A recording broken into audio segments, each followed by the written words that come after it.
Good afternoon, ladies and gentlemen.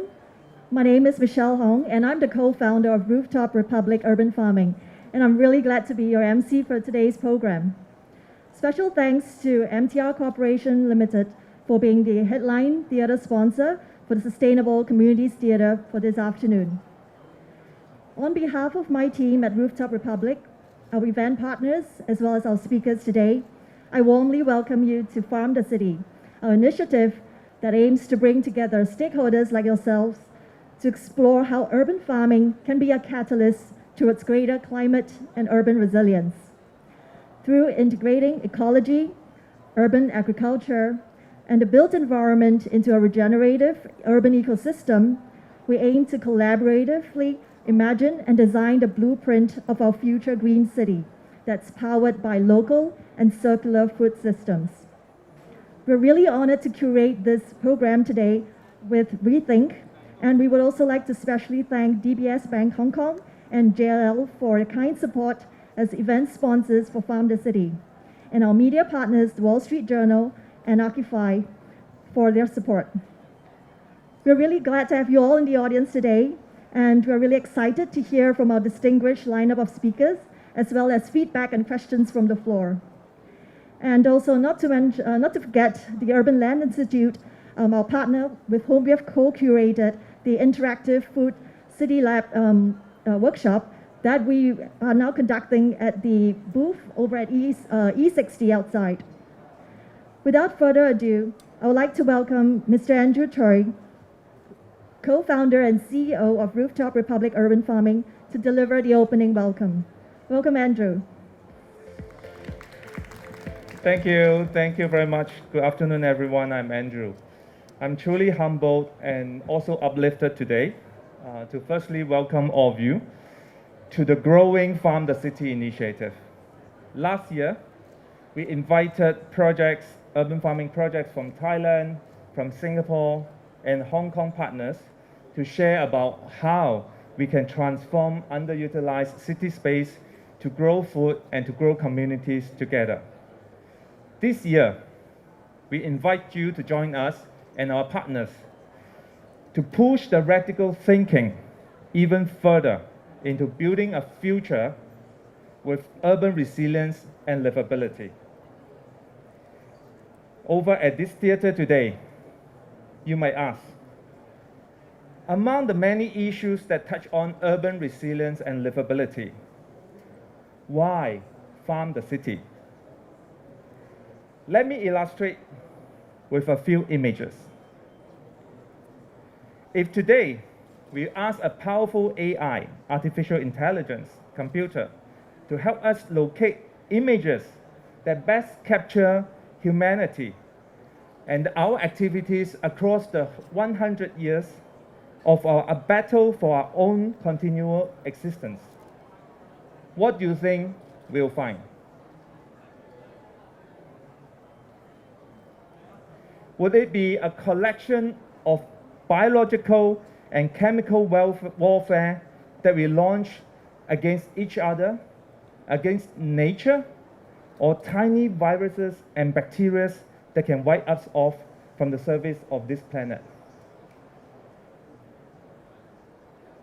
Or a scene from a sci-fi movie warning us all that one day our population may simply just give up on their reality world and seek comfort through a giant virtual reality machine called Oasis.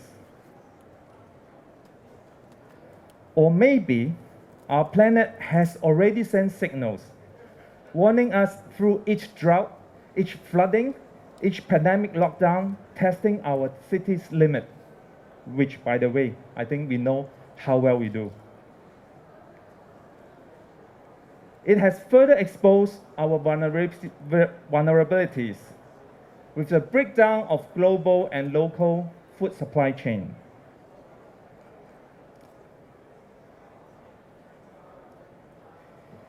Something seems clearly disconnected with the trajectory of our lifestyle, depending on synthetic chemicals to grow our food, fossil fuel to cool down and power up our heated environment, and in return, All these things and the very act of that accelerate the depletion rather than regeneration of natural resources, ecology diversity, nutrition in soil, and most importantly, the hope of our communities in living in this world. And studies were made to maintain the world in a current Hong Kong lifestyle. We need at least 4 planet Earth. However, to date, we only know there's only one. And there's just simply no Botox for our planet. And at least we know that those stuff don't last. Thus, the radical thinking, we would like to invite you today to act towards the right direction where we redesign, envision, and how we can build our sustainable cities that integrate and reconnect ecology and community together, that has a capability to respond and recover from crisis to come, to rewrite our future together with hope. So let's imagine a city where every person has access to local, healthy, fresh foods, where buildings cultivate vibrant and connected communities, where malls with green harvests have enough to share with the needy, where offices can breathe in carbon, and the pantry food waste can become rich soil to green them, where nature were invited back to where we live, work, and play. Together, we can accelerate more livability and resilient cities with a circular food system. Thus, Farm the City is where food system needs to be at the center of sustainable city development, and a circular food system would further enhance the city planning to better serve the needs of the growing global city population. By designing those capabilities of growing food with ecology and support mechanism, we empower community stakeholders to become the very force of change that is good for our planet with green, good for our community with employment opportunities, and our well-being with just a cool place to chill and relax. Growing food is not merely economic activities, but a much-needed green urban lifestyle for resilience and livability together. We are proud and we are honored for the past 7 years we have started humbly with a rooftop to test out the concept. And now, today, with your partnership and the partnership of local farmers, property developers, NGOs, corporates, schools, chefs, individuals, we are embarking on an exciting journey of placemaking and transforming our cities together. And we learn together. We also groom and mobilize a new generation that's all ages. Our oldest farmer working with us together is 79 years old, and he's still very strong and healthy.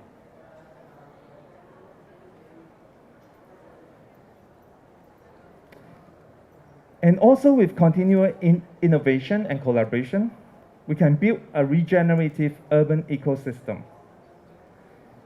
Imagine, buildings are no more just gray concrete or steel structures,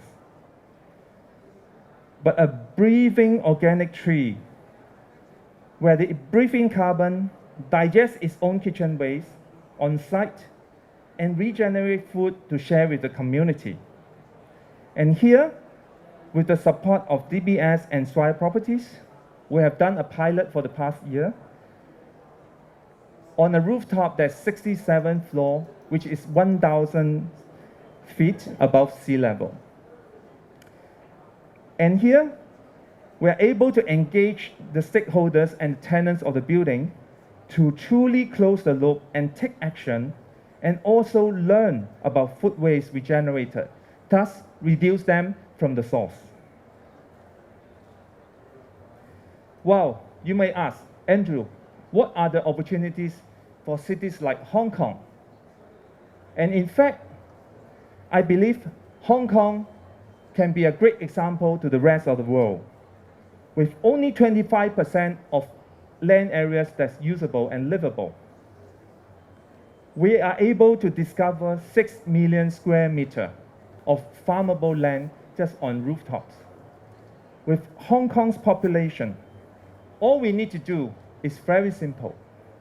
Activate all of us to just take care less than 1 meter square of growing area. And we are able to provide food to support the resilience of the city up to 2 million meal boxes per day, peacetime or during crisis. I would like now to invite you to join the Farm the City movement. What you can do today. Firstly, participate, actively listening in to our speakers panelists covering the 3 key topics that impact our city's future, including designing a resilient city, building for livability, and the future impacts with new technology. But that's not all. Also join our interactive city food lab just at our booth, where we can co-create and jump in action to build our next circular food system together. Model, and it's a start.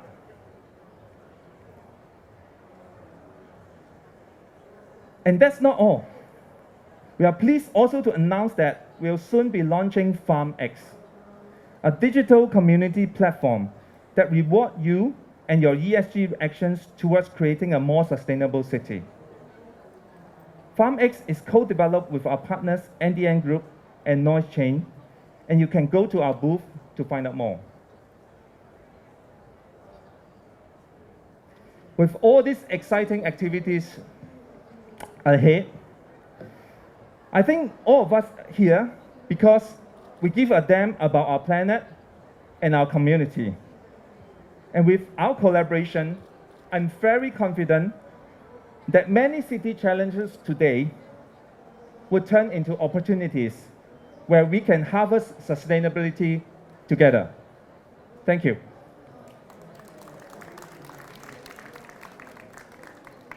Thank you, Andrew. Up next, we have Mr. Wallace Lam, Managing Director, Deputy Head of Institutional Banking Group at DBS Bank Hong Kong, to share his insights on designing a resilient city, empowering cross-sector collaboration for a sustainable future with a strong sense of purpose. Please join me in welcoming Wallace to the stage.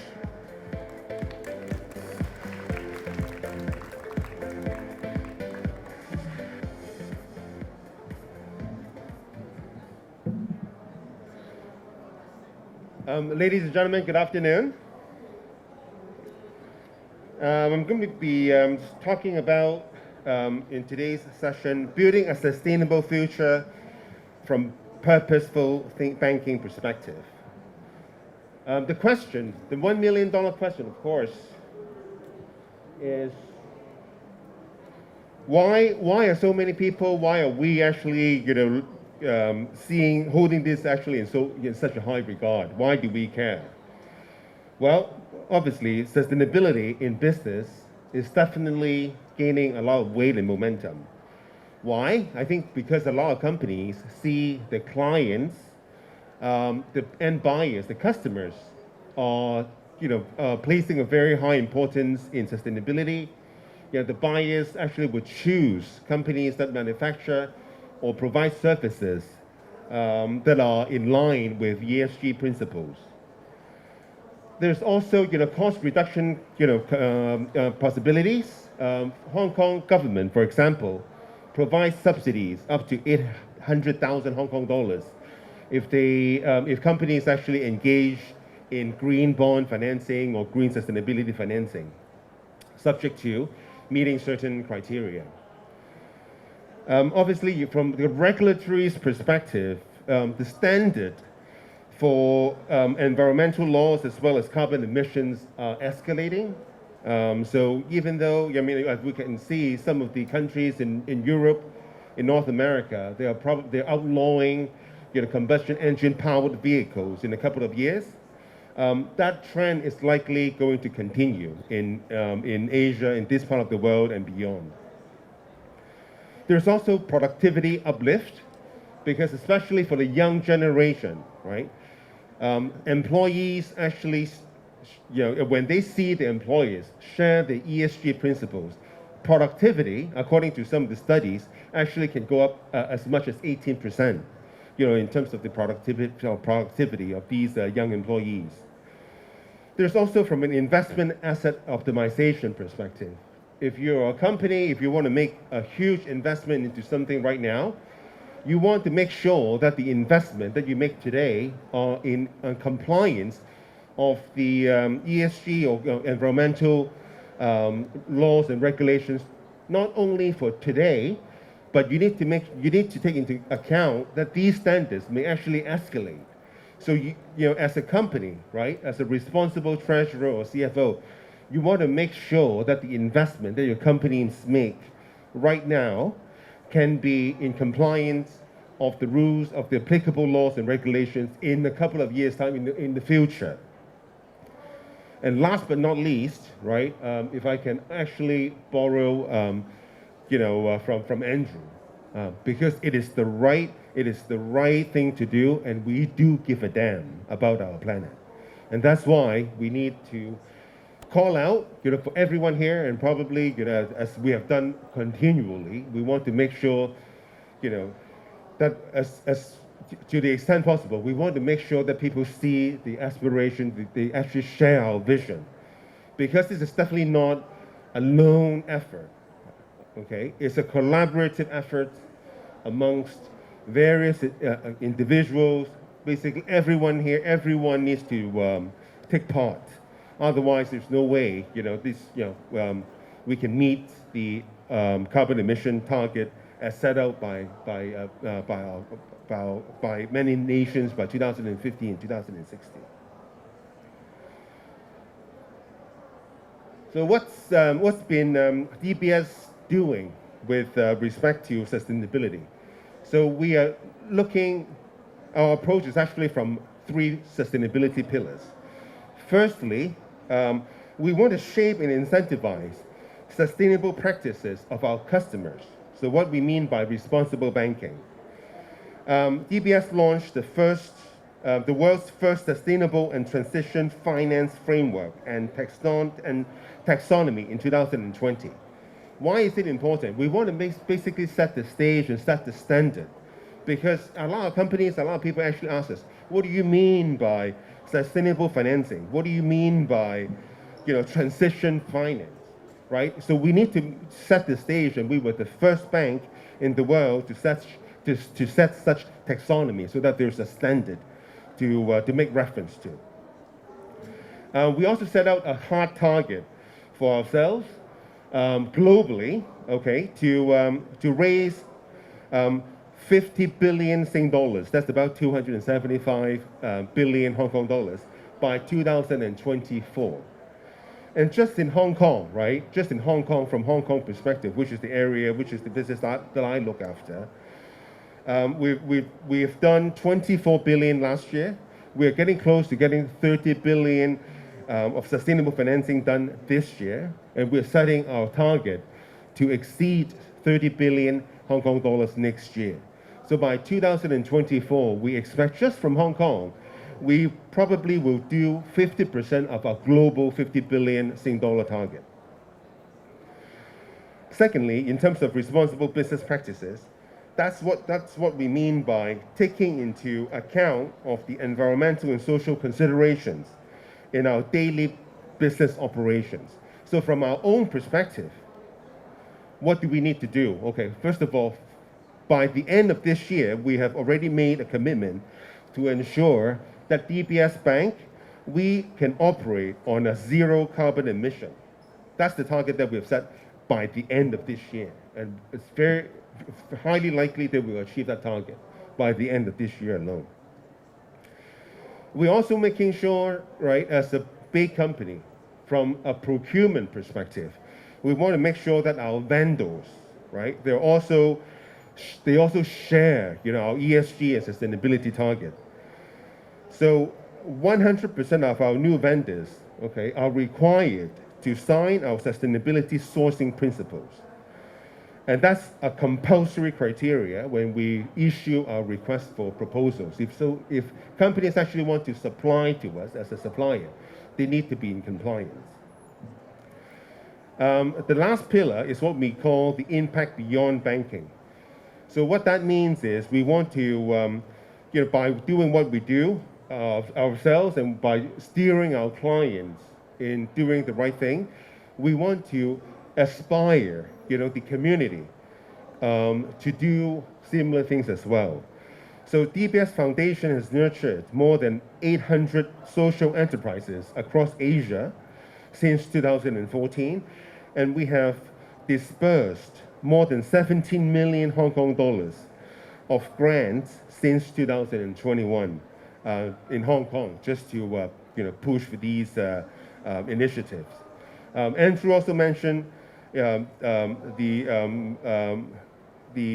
farm that we have actually made, in our OIE, the One Island East office. I'm going to go into that a little bit later on as well.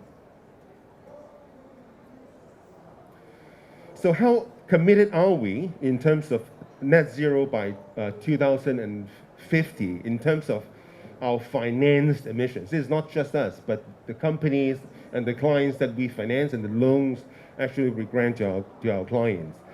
So we want to make sure, and we have made a clear commitment, that the emissions that we finance, okay, will be on a net basis, will be net zero by 2050. So last year, we became the first Singaporean-based bank amongst the first 100 banks globally to sign up to the Net Zero Banking Alliance commitment. Okay, and what we have also done just last month, we've issued our Path to Net Zero report, supporting Asia's transition to a low carbon economy report just last month. And that covers, in terms of the targets that we have made actually in relation to our clients, these are aligned with science-based decarbonization glide paths for 9 different industry sectors, which represent the most carbon-intensive banking segments financed by DBS. And I think in terms of sustainability, we are amongst the most trusted advisors and partners, in this part of the world. Why is that? Obviously, we have dedicated resources. We have very, very strong ESG advisory capabilities. Our people, 2 of our colleagues actually are here today. They have extensive industry experience in terms of sustainability and carbon reduction initiatives. We have a very unique footprint and coverage, particularly in Asia, in Hong Kong and Singapore, together with the key focus areas of the bank within this part of the world. And we go beyond traditional instruments, right? So in terms of green loans, sustainability loans, etc., we will go beyond that. And we have done, for example, we were amongst the first banks to do green and sustainable linked derivatives transactions with our clients. And we have an award-winning digital capabilities, which also help our clients in terms of monitoring and reporting, which is a very important element in terms of doing green and sustainable finance. So I'm not going to spend too much time in terms of doing our ads, but I think we have actually won a lot of different awards, by various publications like Bloomberg, Deadwire, Global Finance, The Asset, Finance Asia, etc. in relation to green and sustainable financing. So, in terms of the banking products, right, across different, basically we have provided a full spectrum of banking products that are considered basically very helpful for our clients, from wholesale lending to transaction services, fixed income, and derivatives.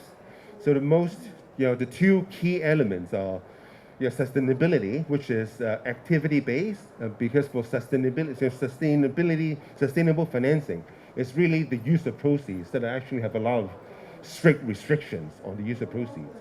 And also for sustainability linked, which is actually more outcome related. These sustainability linked financing all have sustainability performance targets.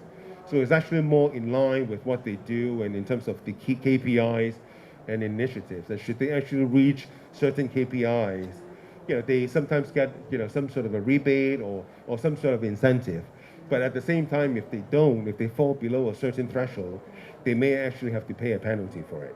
But that's how we incentivize and disincentivize our clients in terms of sustainability, in terms of pushing the sustainability agenda.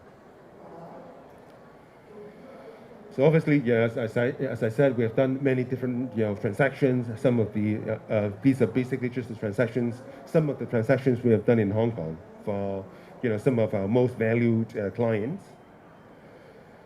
And in terms of the collaboration, as I said, right, this is definitely not a lone battle. In order to achieve the overall sustainability and carbon emission reduction targets, everyone needs to work together. And we are very proud to have worked with Rooftop Republic, and through our DBS Foundation, which was actually set up in 2014 with an initial 50 million Sing dollars grant to champion these social enterprises. And so far, we have helped over 800 social enterprises to scale the businesses. And we have awarded over 10 million Sing dollars in grants, and some of which were actually granted, 17 million of which was granted in Hong Kong. So our support to Rooftop Republic included, some grants that we have provided to them in 2018, as well as 2020. There's also a 20% rebate on credit cards spending at Rooftop Republic shops. And there's the procurement of services, which is actually, as far as the farm that we have raised, in One Island East, for example. Aside from being the right thing to do, sustainability, we actually, it's a very good opportunity to engage our staff and employees. Basically, the food waste at our office were all turned into compost, and were made actually to enrich the soil that we have on our rooftop.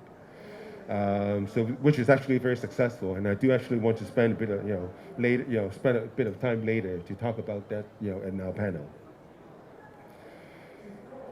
So that's it. Actually, that's all I wanted to share from a solo basis. Then I'll pass the stage back to Emcee. Michelle? Thank you so much, Wallace. May I ask you to remain on stage as I invite our moderator, Chow, as well as our esteemed lineup of panelists to come on stage to join us for the next session.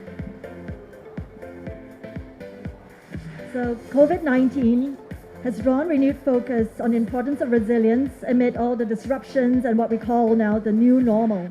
And it's even more important, please feel free to come on stage.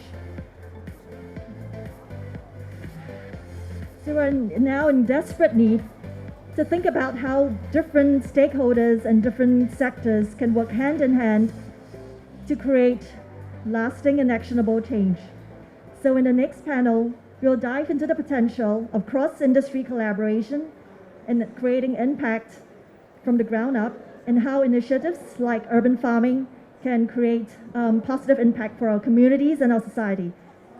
So special thanks to MTR as well as DBS Bank Hong Kong for sponsoring this session. A reminder also that the Q&A function is now live on your app. So if you have any questions for our moderator or the panelists, please do submit them in the Cvent app from now to the end of the session. So now I would like to pass the time over to Chow for the panel. Thank you. Thank you, Michelle. And good afternoon, everyone. How are you guys? So really very excited to have my lovely panel speakers join me this session with me. So since we only have 45 minutes, so I think today I'm going to do a very speedy dating format of the introduction. So we dress nicely, even Wallace and me gel our hair, right? So very quickly, so my name is Chow. So I'm the project director of the Rooftop Republic Urban Farming. So my project manager team and I oversee the projects across the Hong Kong in different locations. So when I say projects, so basically they are the physical urban farms in our Hong Kong city. And of course, you already met Wallace just now. And now may I move down the line and then have our lovely lady to introduce themselves. So first. Good afternoon, everybody. I'm Jessica Chan, Head of Sustainability of Emcee Corporation.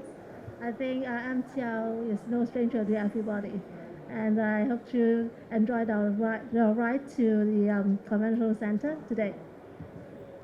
Hi everyone, this is Serena from Veolia. I take care of purpose and sustainability related issues for the Asia region. Thank you, Jessica, Wallace, and Serena joining me. And I also actually want to invite you to join our discussion by starting with 3 simple light questions, so which you can see from your CVN application. So maybe have the team to help me put up the first question on the screen.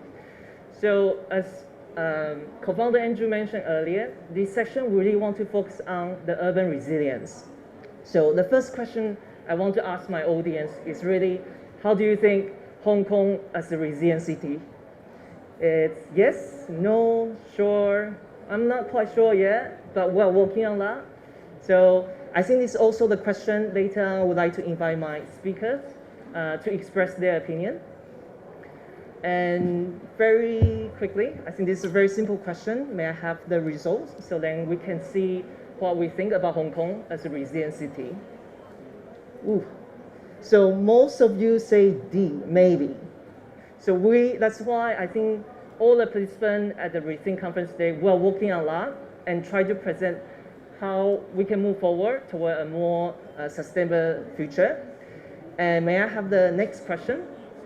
Since you answered maybe, so I'll say some of you still think maybe not.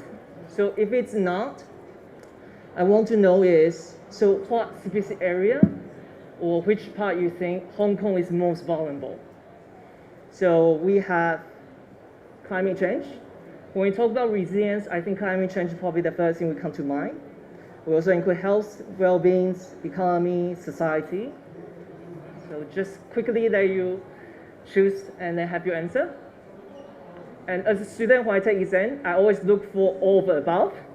So this one is also multiple choice question. You can also pick more than one. And maybe have the result show on the screen.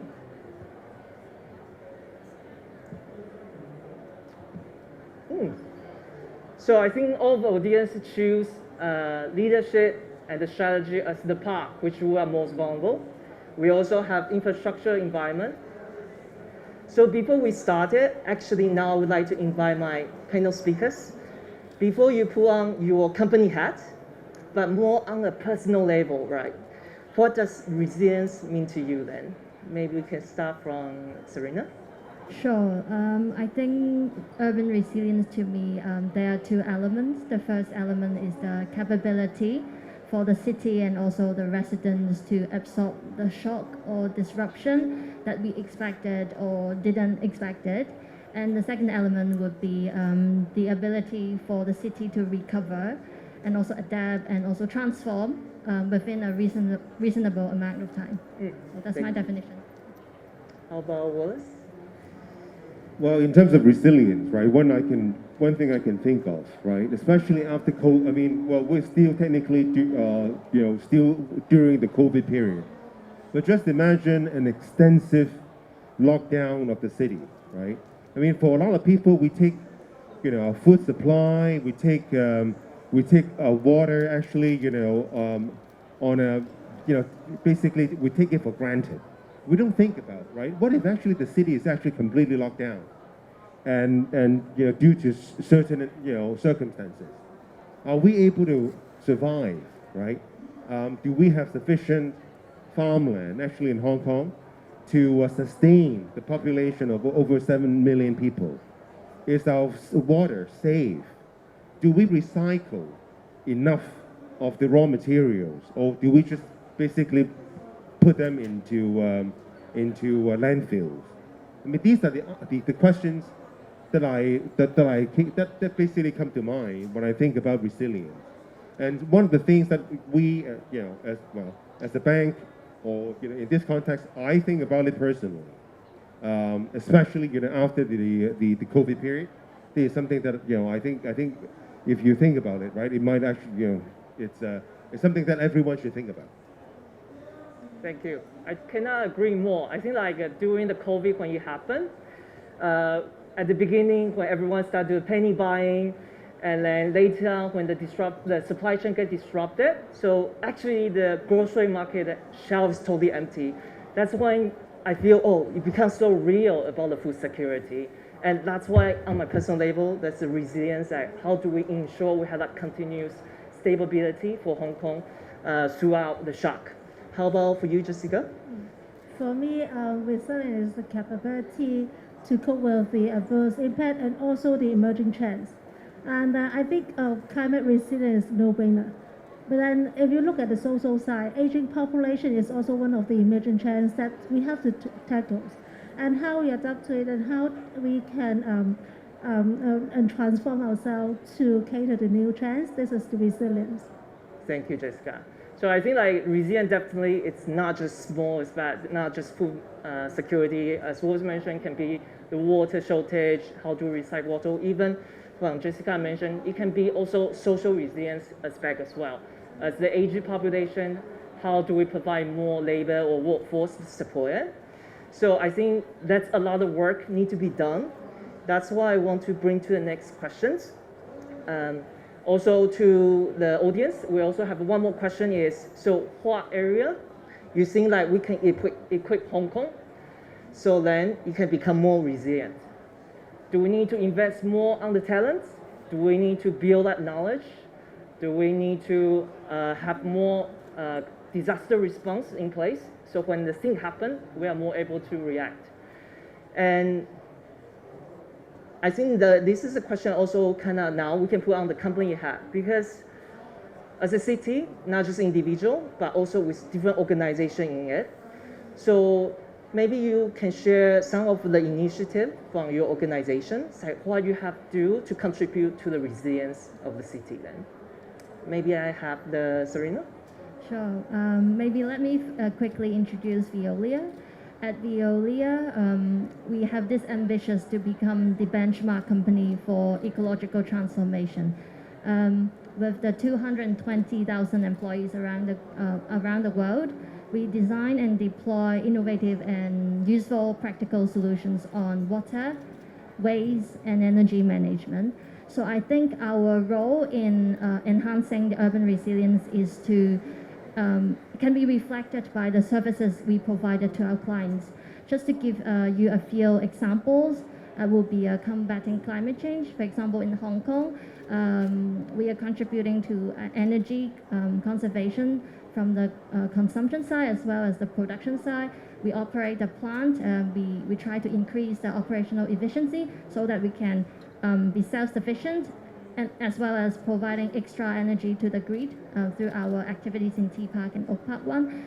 And another example would be new loops of materials, where we actually capture CO2 and also try to plan a better process, eco-design in industrial process. We also recycle, for example, in Japan, we recycle plastic, work with FMCGs to recycle their used plastic bottles. So I guess these all can be reflected through our activities with our clients from different sector and industry. Thank you. How about from MTR, from Jessica? Okay, I can share a couple of initiatives that we are currently have. Say, for example, in terms of climate resilience, actually we have published our climate change strategies back to 2020. Under the strategy, we have a three-point approach, including continues to be serving as a low-carbon transport network in Hong Kong.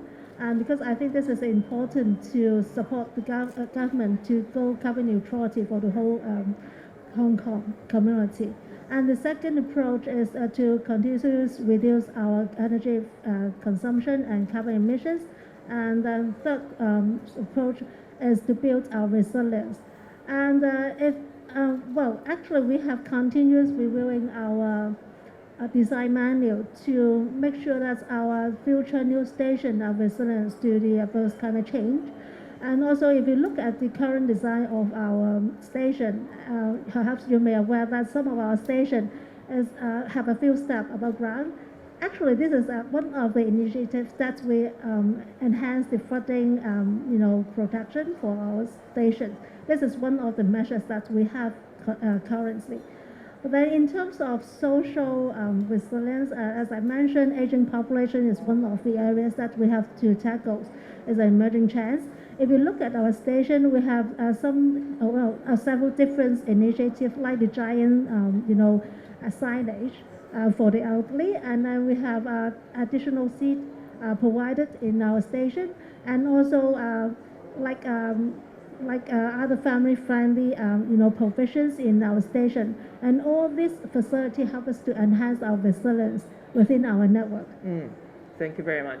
And then from what I hear is all these initiatives you do involve like social level and also considering your company is operation for the white part, right? So collecting waste to generate electricity. And I think there's a lot of moving piece there. It seems like not just by yourself, you will be able to handle it, but actually you kind of need to work with different stakeholders.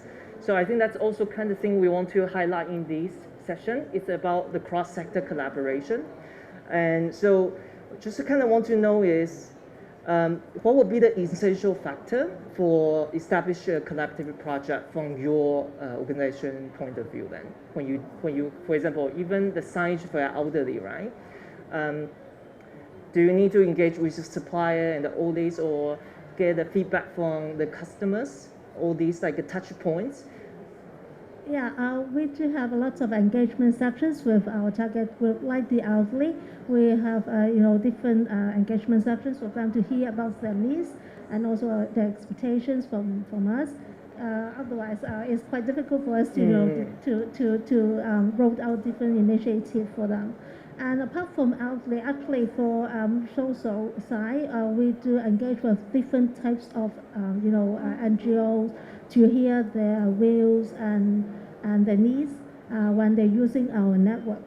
So engagement is important when we roll out this kinds of initiative. I see. So that's what engagement is a very essential factor for you guys to push out the initiative.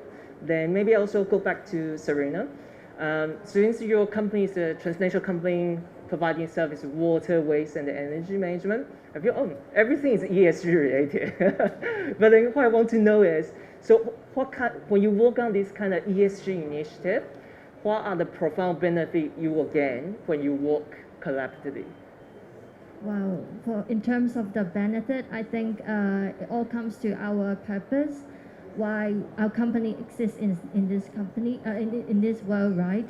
So I guess the most important benefit is that we are be able to find common goals between our company and our partner, whether they are regional or local community or special focus they want to emphasize on.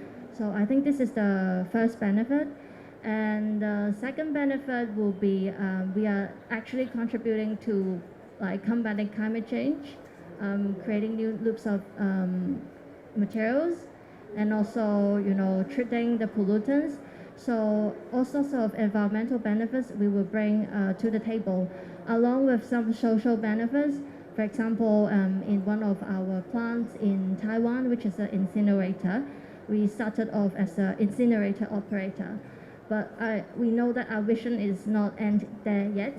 We tried to have this vision of turning this incinerator plant into a significant facilities for biodiversity environmental education as well as placemaking or community making around the neighborhood. So with this, we talk to our stakeholder, which is the local municipal government, the environmental bureau, local university, and also local community. We work on a lot of initiative with common goals. And one of my favorite example is we work on recultivating a native species called Alishan oil chrysanthemum. I guess the benefit also can portray by enriching the botanical species bank, and also we are able to provide a platform for the university students and professors to study and to do research. And we can also benefit our employees by stimulating them with and also deploy innovative solutions. We actually transforming these harvests into other byproducts such as tea, cookies, and also the cosmetic facial mask. So I believe that there are lots of benefits across cross-sector collaboration, and the most important thing is that we know what we want to achieve so that we work together. Great. So I can see like one busy functional solution actually can serve many purposes when we have a discussion or have the dialogue with a different sector. For example, the incinerator. I say, oh, incinerator basically you just burn the waste, right? But actually from law, you can even reach out with academia and then have a conservation project with it as well. So that's really quite inspiring from what you just shared. Then I also want to then come to some question with Wallace. So just now from your speech, I appreciate like you already mentioned so many like collaborative projects you have done. So we talk about the profound benefits, but now I also want to know, is there any challenge for the bank when you initiate any like ESG project with different sectors then? Sure. I think back a couple of years ago, right, when we first talked to our clients with respect to ESG or green principles or sustainable financing activities, the first questions which a lot of our clients asked was, okay, how much is that going to cost me less? Right? So what is actually our dollar benefit for doing this type of financing? Right? But now, actually, when we talk to our clients, I think many of our clients have actually stepped up in terms of the ESG, objectives. So the conversation is now, much easier than a couple of years ago, and we are very glad, to hear that, right? Because a lot of companies, they realize, right, as I mentioned, the clients, the ultimate buyers may be looking for, ESG aligned companies that provide service to them. The government's actually looking at, probably a higher escalated standard in terms of emissions and environmental regulated activities. And we see, the trend, as not just from these, customers of our customers, but from regulators as well as the society as a whole, in terms of the expectations which they have on our clients are actually getting escalated as well. And we as a bank, we see an opportunity actually to breach that expectation by providing green or sustainable related financings.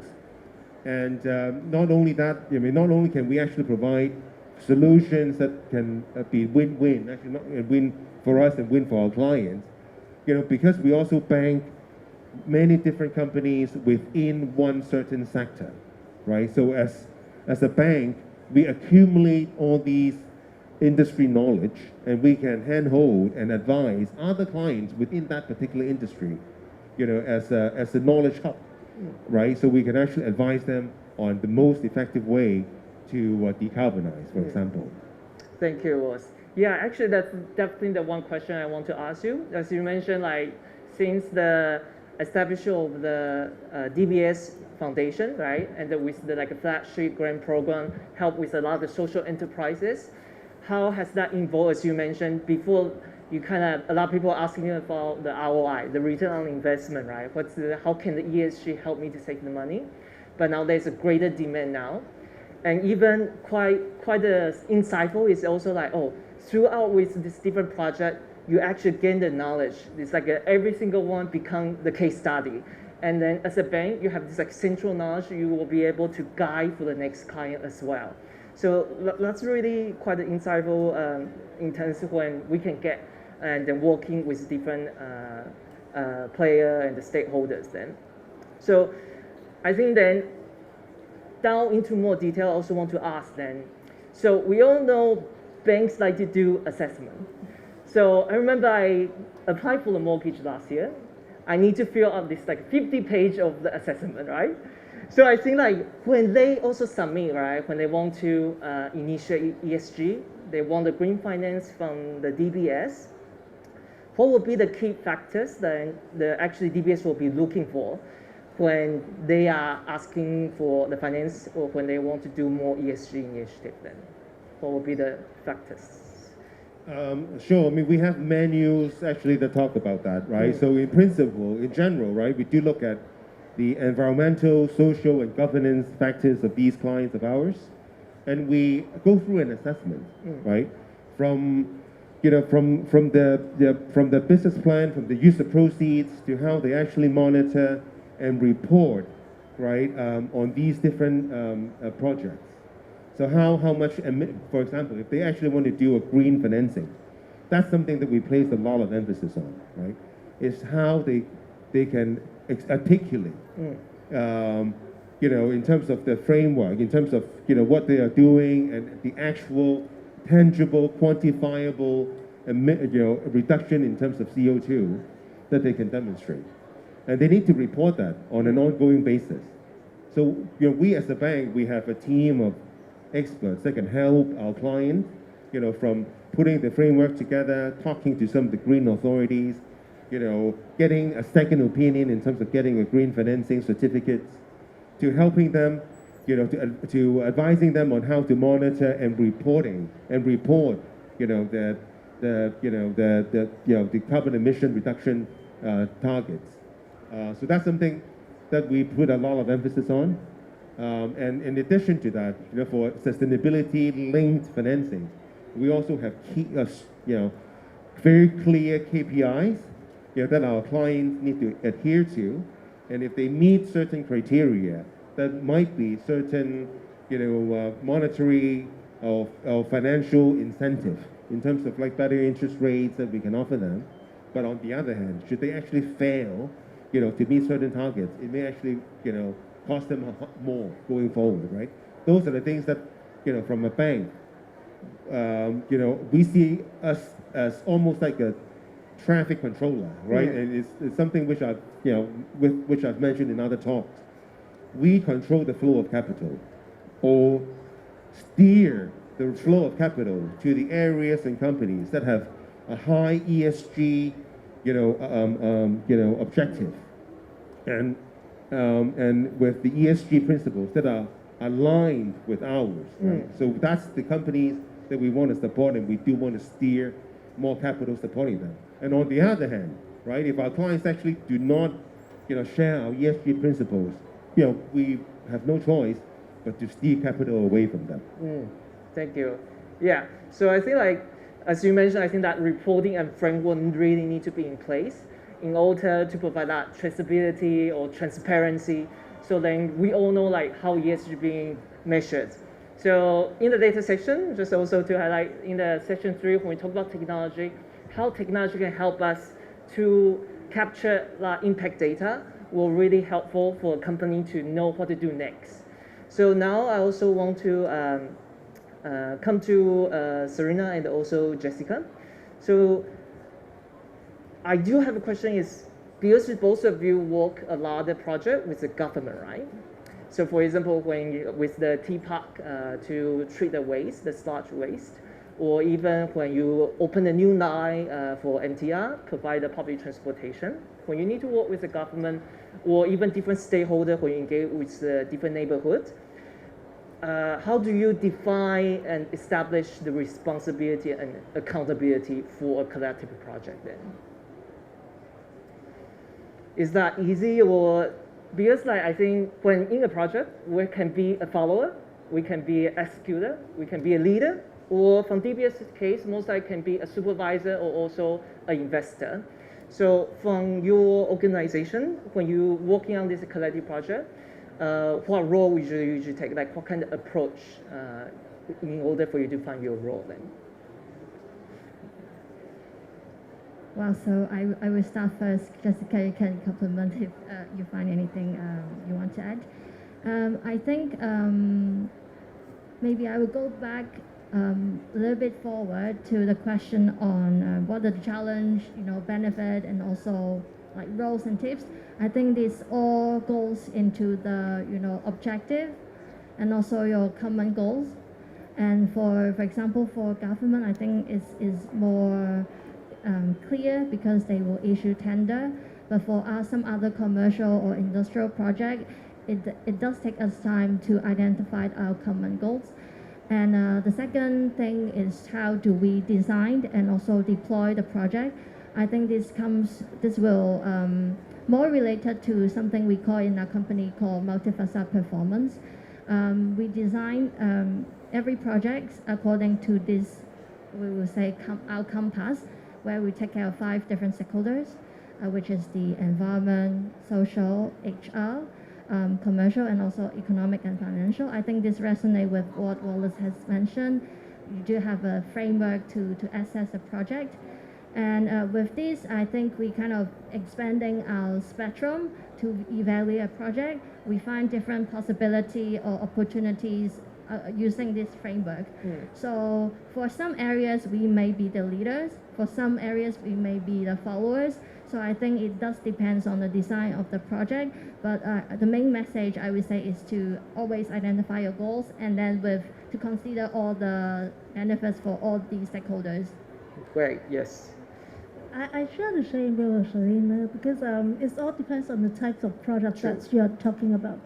Say, for example, you talk about the new line developments, of course, involve different parties. And for such kinds of big projects, we do have a very clear definitions of different role in this project. But then for other projects, like, for example, say, we sponsor the Rethinking participant to within the MTL projects. For this one, we just said, a follow-up because, the whole initiative is initiated by our carbon model, and then we find it, it's a very good initiative, and then we just followed it and we support it. So it all depends on the type of projects that we are going to have. Sure. But I agree that it's all about the objective and the common goal that we would like to achieve. Thank you. So I think why I'm asking this question, I think I hear the key word actually from Serena is like common goals, right? And also like from Jessica is like, it depends on the project, and then really need to see the objective of that. And so one of the elements we haven't touched in this session is about a strong sense of the purpose. So I think like most of the time we don't like people to tell us what to do. If we're parents in the audience with teenage kids, I think you know what I mean. So instead of telling people what to do, so maybe I use a cross-sector collaborative project as well. So one thing I get very inspired by MTR, there will be a Maritime Square. Actually, they set up a urban fund there, and then have the Hong Kong Federation of Youth Group to manage that. So if it is a project which kind of NTPA provide the space, and then have maybe Rooftop probably coming to manage the fund, and then but we need a further green finance from the DBS, and then from the circular economy side, we can have Veolia to provide us the compost from the waste, which waste tend to compost. So this is a very simple, straightforward like collaboration, right? But this actually, when we collaborate with DBS, this is just really the phase 1. How do you have the hardware, have the process all in place? But the phase 2 actually is to engage people. How do we engage people to make sure these funds to serve its purpose, to reduce the carbon footprint, how do we strengthen the community engagement, and also how to create this circular economy. I think it's much more than just the hardware. So I can also see earlier from your business strategy for Serena is ecological transformation for Veolia. For MTR, we can see you also put people, you talk about social inclusion a lot, talk about advanced opportunity. And even for DBS, it's also responsible banking, right? So how do you convey that message to your employee, how to the people and then bring them together and to do the action? And so kind of just want to leave here and then see for you to touch on about this, like the people part of it. Well, for MTR, I think it's clearly mentioned in our vision statement that we would like to grow and connect the community that we serve. So definitely this is one of our purpose, within our businesses. And well, back to, I think 2 years ago, we have a very high-level discussion among the corporation about what are we going to do in terms of our social and environmental objectives. And at that time, we have a very, good discussion around the board, and then finally we identified 3 areas that we are going to focus in the coming few years. The first one is social inclusion, the second one is advancement and opportunities, and the third one is greenhouse gas emissions. These 3 areas are our priorities in terms of our environmental and social objectives. And after the board decision about escalating this to the corporate strategies, we have fine-tuned and defined the areas that we are going to focus among these 3 areas. And we have 10 commitments. If you look at the board outside the theater, you will know about the MTR top commitments among these 3 areas. And you mentioned about how to engage the staff. I can give you one very good example that we have just completed recently about social inclusion. I think this is first of guides in Hong Kong that company rolled out a whole week about social inclusion. We call it social inclusion week amongst, for our Hong Kong employees. We have different types of initiative or activities that engage staff, including, we have a very good concert inviting different peoples to kickstart the social inclusion week. And then we engage different NGOs to let our staff to experience different, say people with disability and blindness peoples, what they feel and how they, what's their needs and what they're expecting people to help them. So all these kinds of activities, we receive very good feedbacks from our employees, because it's seldom to have this kinds of opportunity to reach out to such kinds of NGO within a very short time period with so many activities organized internally, engaging our staff. So we have already rolled out these activities within our corporation. And also for this year, we have already committed to organize 70 training course for our staff about D&I, diversity and inclusion. And so these are some of the initiatives that we currently rolled out for our staff to engage them to align with our social objective. So I can see it's like two-way the communication in order to get the feedback, so in order to have people buy in then. So maybe I ask probably the final question like to both Wallace and Serena is, so to complete the circle, right? So we talk about personal resilience mean to you and then organizational what we do. Then back to the personal then is, we all know the collective mindset is important for us to move forward, since the collective effort not just help us to disrupt the current status quo, but help us to recalibrate the whole society for a more sustainable future then.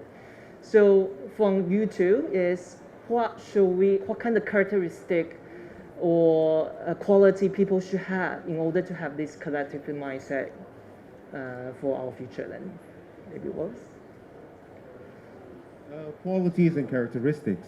I think the most important thing is really about open communication, right? And it has to be both ways. And obviously for us, we need to set the right tone from the top.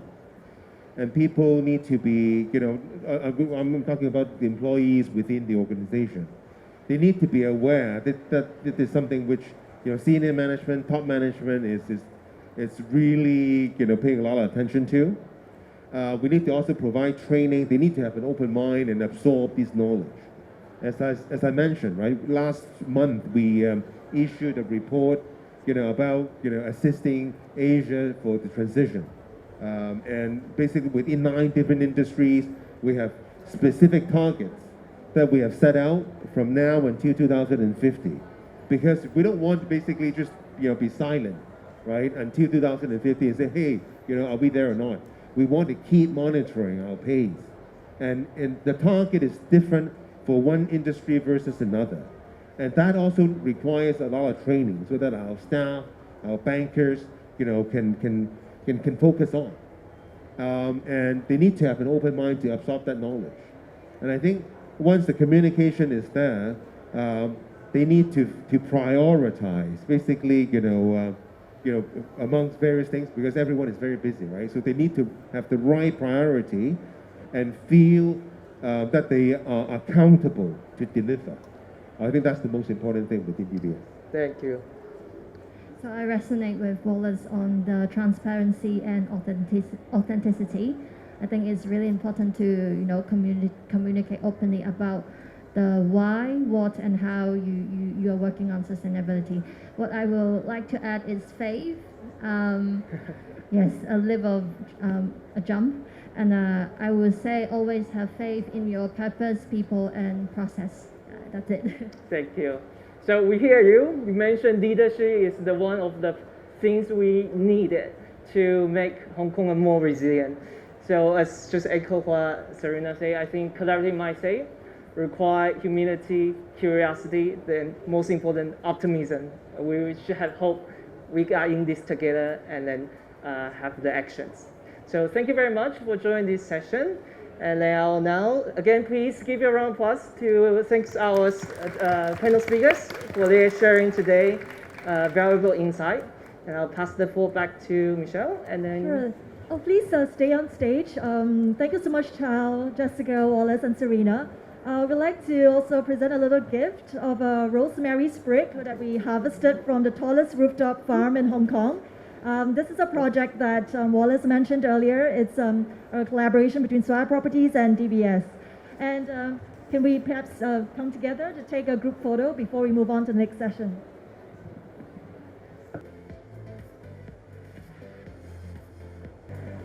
Thank you very much. Thank you very much for the panel. So, yeah, so I think that was a very insightful session. And I think we have learned a lot from our speakers today. Something that really resonated with me during this panel is about the whole concept of listening. And it's something that Wallace, Serena, and Jessica all mentioned in their different capacities in their companies. So from the social and the environmental aspect, we would like to now turn the emphasis to design, and specifically the design of how our cities, our neighborhoods, as well as our buildings for greater resilience. So up next, we are very honored to invite Ms. Tiffany Lau, Executive Director and Head of Urban Ecosystems at JLL Asia Pacific, to share with us her insights on buildings and livability, envisioning a new city landscape.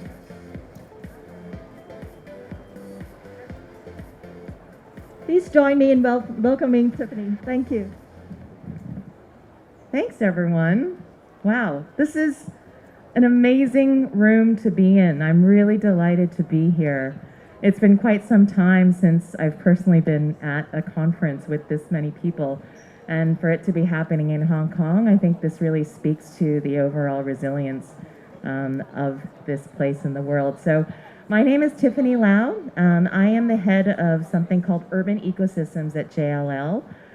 For those of you who don't know JLL, we are one of the largest real estate service providers in the world. We actually manage on behalf of our clients about 5 billion square feet of space. So my business is really a different one for JLL. As I mentioned, we are one of the largest providers for property and facilities management.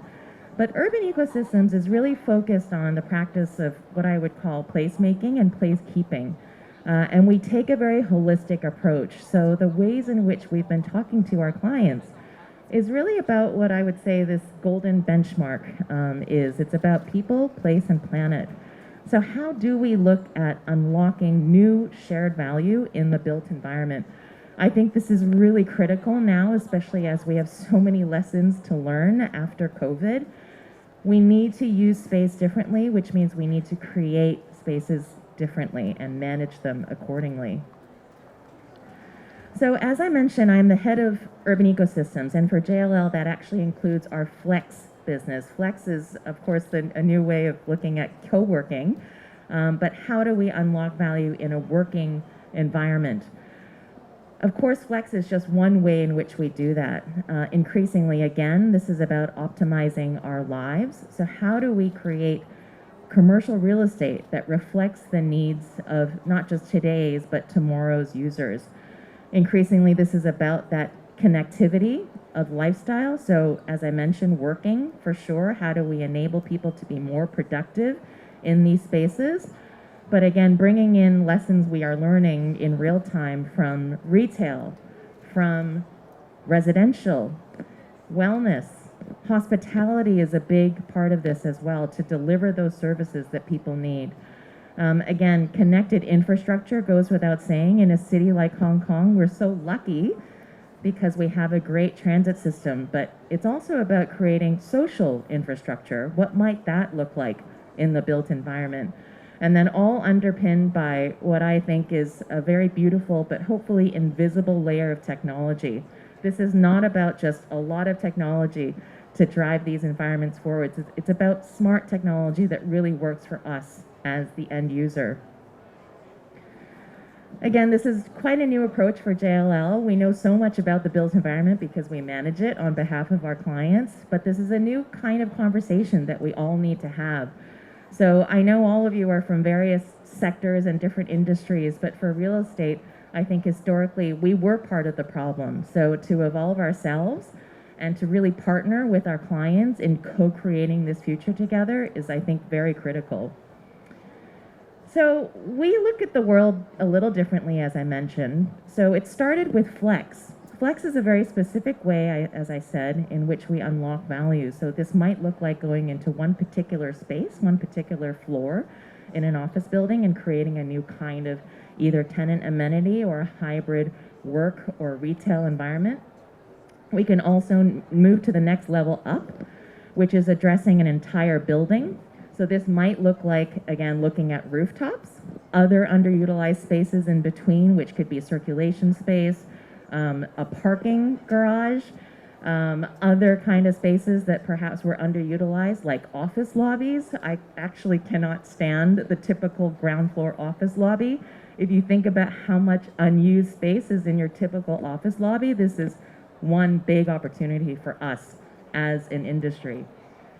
And then finally, the slower dances. These are the kinds of conversations that I think we should be having more of, and we need to be brave about this. This is about looking beyond your own four walls. So as urban ecosystems, again, we think very broadly. So how do we start to co-own our real estate? So even asking some of our clients to talk to each other, whereby we take on a precinct level approach. So again, if the responsibility is traveling beyond your four walls, this is where I think you can really start to unlock value. So looking at spaces in between, looking at creating new shared infrastructure. But this is a really exciting, I think, avenue for us all as we start to take a leadership role in creating these new city and civic symbols. So as I said, I think the focus of our panel discussion is really about those spaces in between, and specifically rooftops. So as I said, in a city like Hong Kong, there's a lot of opportunity here that's been unaddressed. These are just a few great images that I wanted to use to inspire us. Some of them are local. But embracing this idea of district stewardship is important to enable our communities to be resilient and efficient on their own. Of course, this is also about increasing revenue, actually, so maximizing utilization of these spaces. It's also about a bit of cultural preservation. So if you are closer to the community and you know what each community wants, you're actually helping it to enhance identity, differentiation, and this sort of what I call place memory. So you really start to remember what these spaces are and thereby attract more and more people to come and visit.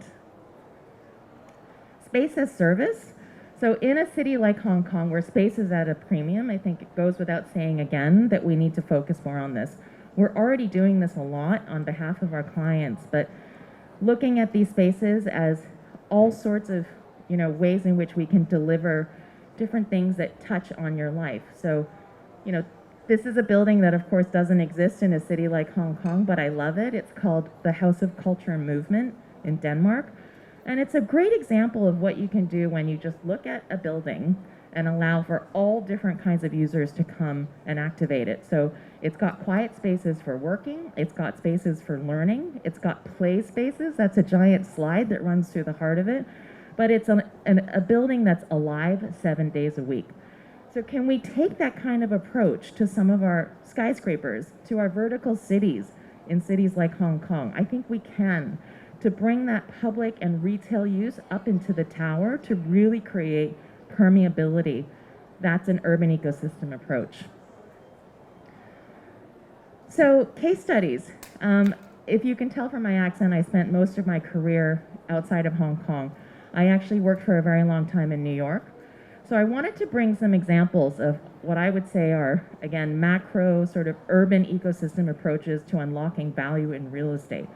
This is a place in New York City called Penn Plaza.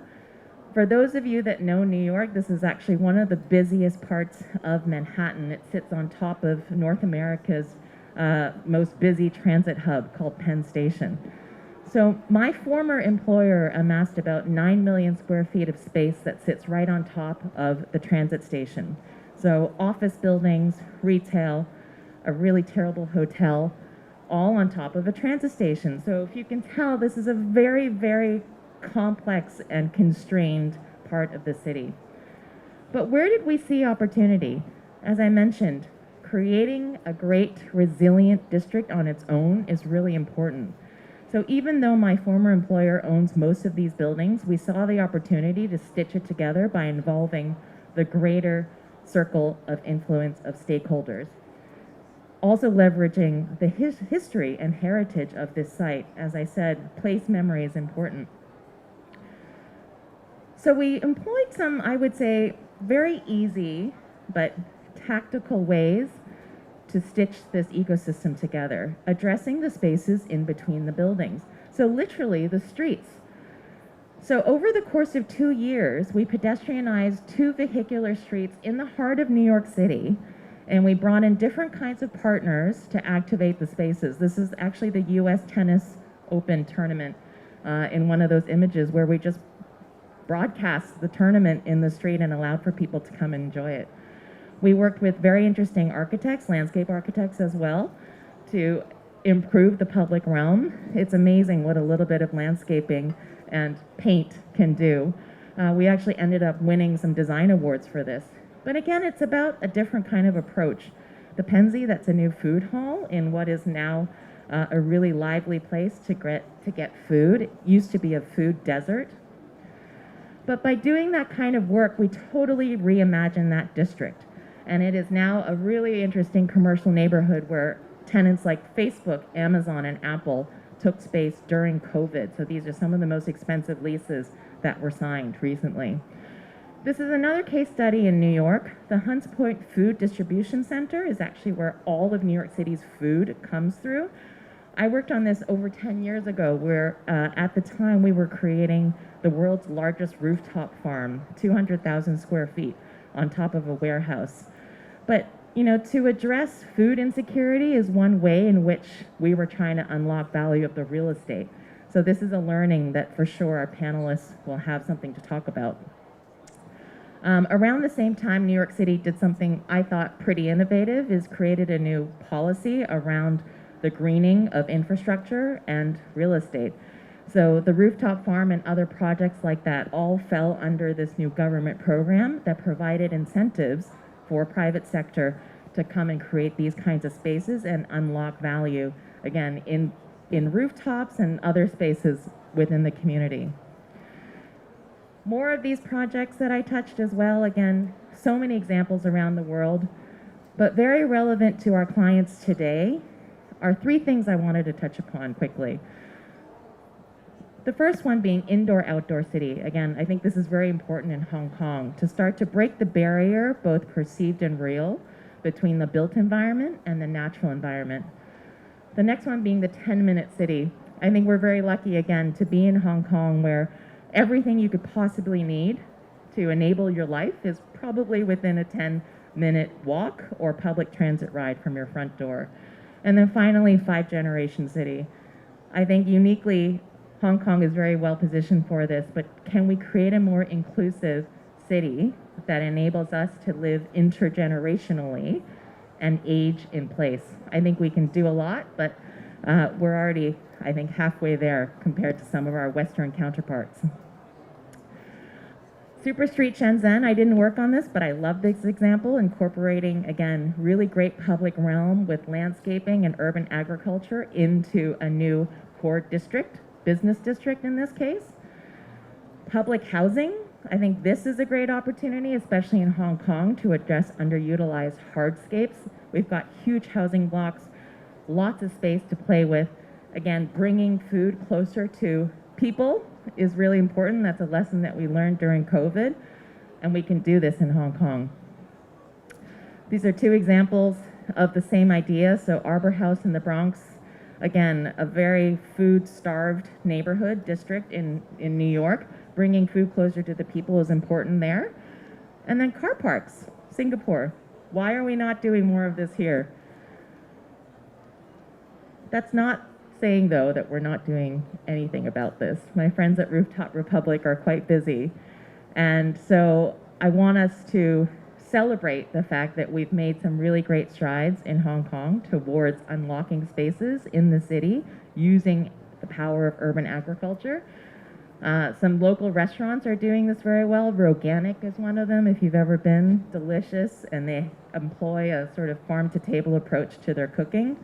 JLL, we're actually working together with Rooftop Republic on two particular farms on the roofs of two of the buildings that we manage on behalf of our clients. So why do we care?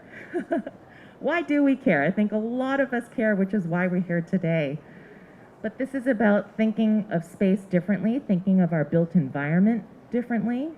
We have so much underutilized space. This is not about creating new land where land doesn't exist. It's going back into our built and natural environment to really leverage potential. So I just love this figure because it really drives home that there is a lot of opportunity just in our own backyards. So these are some questions I wanted to ask you all. Think about this, dream about it, dream about a better future for Hong Kong.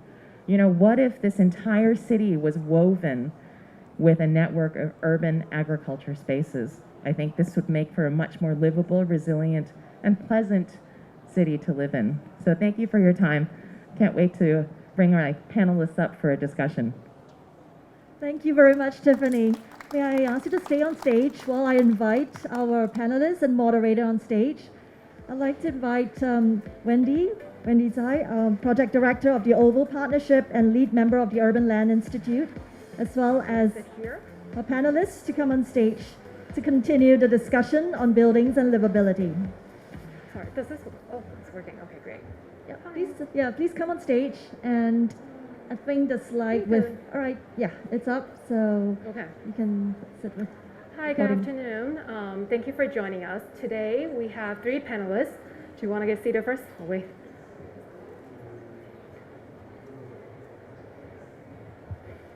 Today we have three panelists from different but complementary expertise to share their insights on this topic of building and livability, envisioning a new city landscape. Before we dive in, a little bit introduction about myself and the esteemed panelists. My name is Wendy. I'm a registered architect and project director of a partnership, and also active member of UI Hong Kong. So for those who might not be familiar with Oval, we are a team of international strategic planner, architect, and urbanists based here in Hong Kong, but with office across Beijing, Shanghai, Singapore, and London. So we work on projects that focus on placemaking, transforming and building cities of resilience for a longer future. Personally, I'm also very much interested in this social impact that these secular trends have on community building, many of which will be touched upon in today's conversation. I'd next like to welcome and introduce our panelists. First with Mr. Wing Leong, Director at M. Moser Associate. Wing has more than 30 years of experience working on design-build project management with a focus on sustainable design interior architecture. He's interested in how innovative design can influence the way people behave and perform, and designing spaces to facilitate work, learning, enabling the success of individual and businesses. Next, we have Tiffany Law, Ms. Tiffany Law. I'm sure you're very familiar from the earlier presentation, but for those of you who might have missed it, she's the Executive Director and Head of Urban Ecosystems at JLL Asia Pacific. Tiffany has 18 years of experience within the real estate industry, primarily focused on repositioning and redeveloping commercial real estate in New York and Hong Kong. She's also, she was the Executive Director of UI Hong Kong, overseeing the Hong Kong chapter with a mission to demonstrate leadership in the responsible use of land, which is pretty much a very big topic that we're talking about today. Is currently a steering committee member of Walk DVRC, an NGO focused on walkability here in Hong Kong. Last but not least, we have Mr. Alexander Sandy Dougie, Managing Director at Urbis Limited.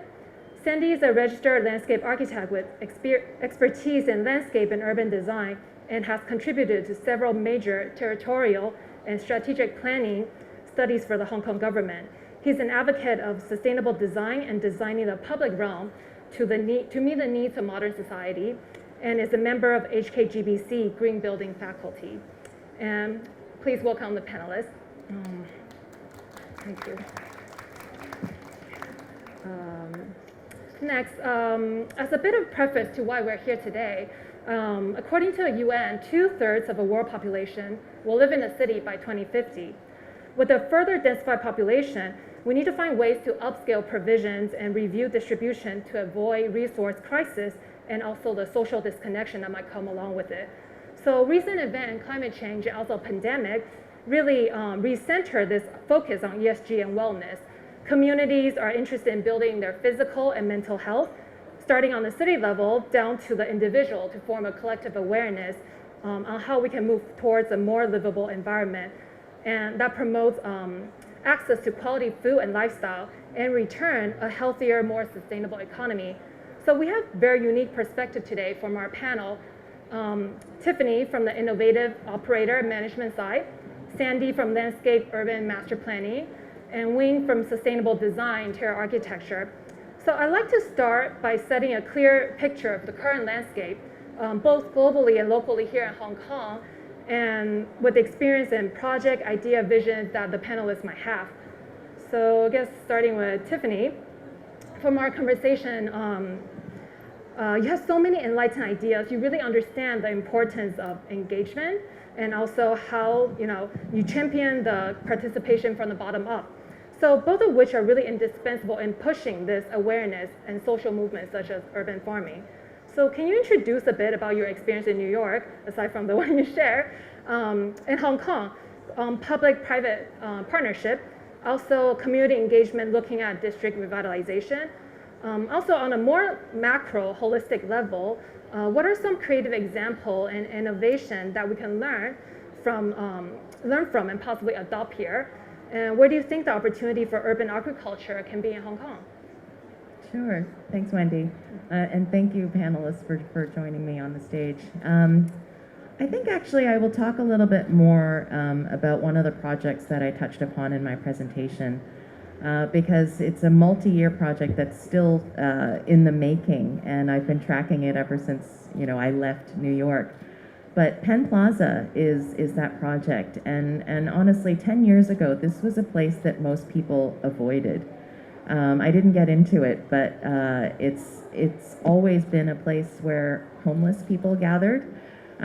Most of the drug activity and criminal activity in Manhattan sort of takes place there. It's the center of gravity for it. So as you can imagine, it's a very, very challenging part of the city to address from any perspective, let alone trying to increase rents upstairs in those office buildings.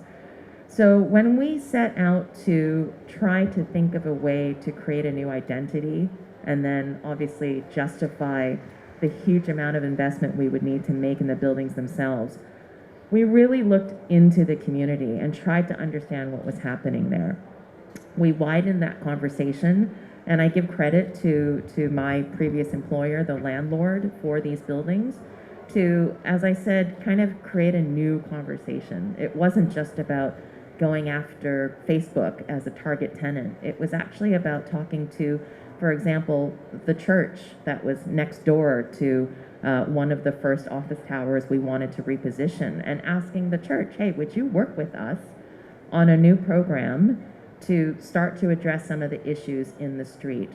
So it sounds very warm and fuzzy, I know, but honestly, I worked for the biggest office REIT in North America, and these were the conversations they knew they needed to have in order to start the work.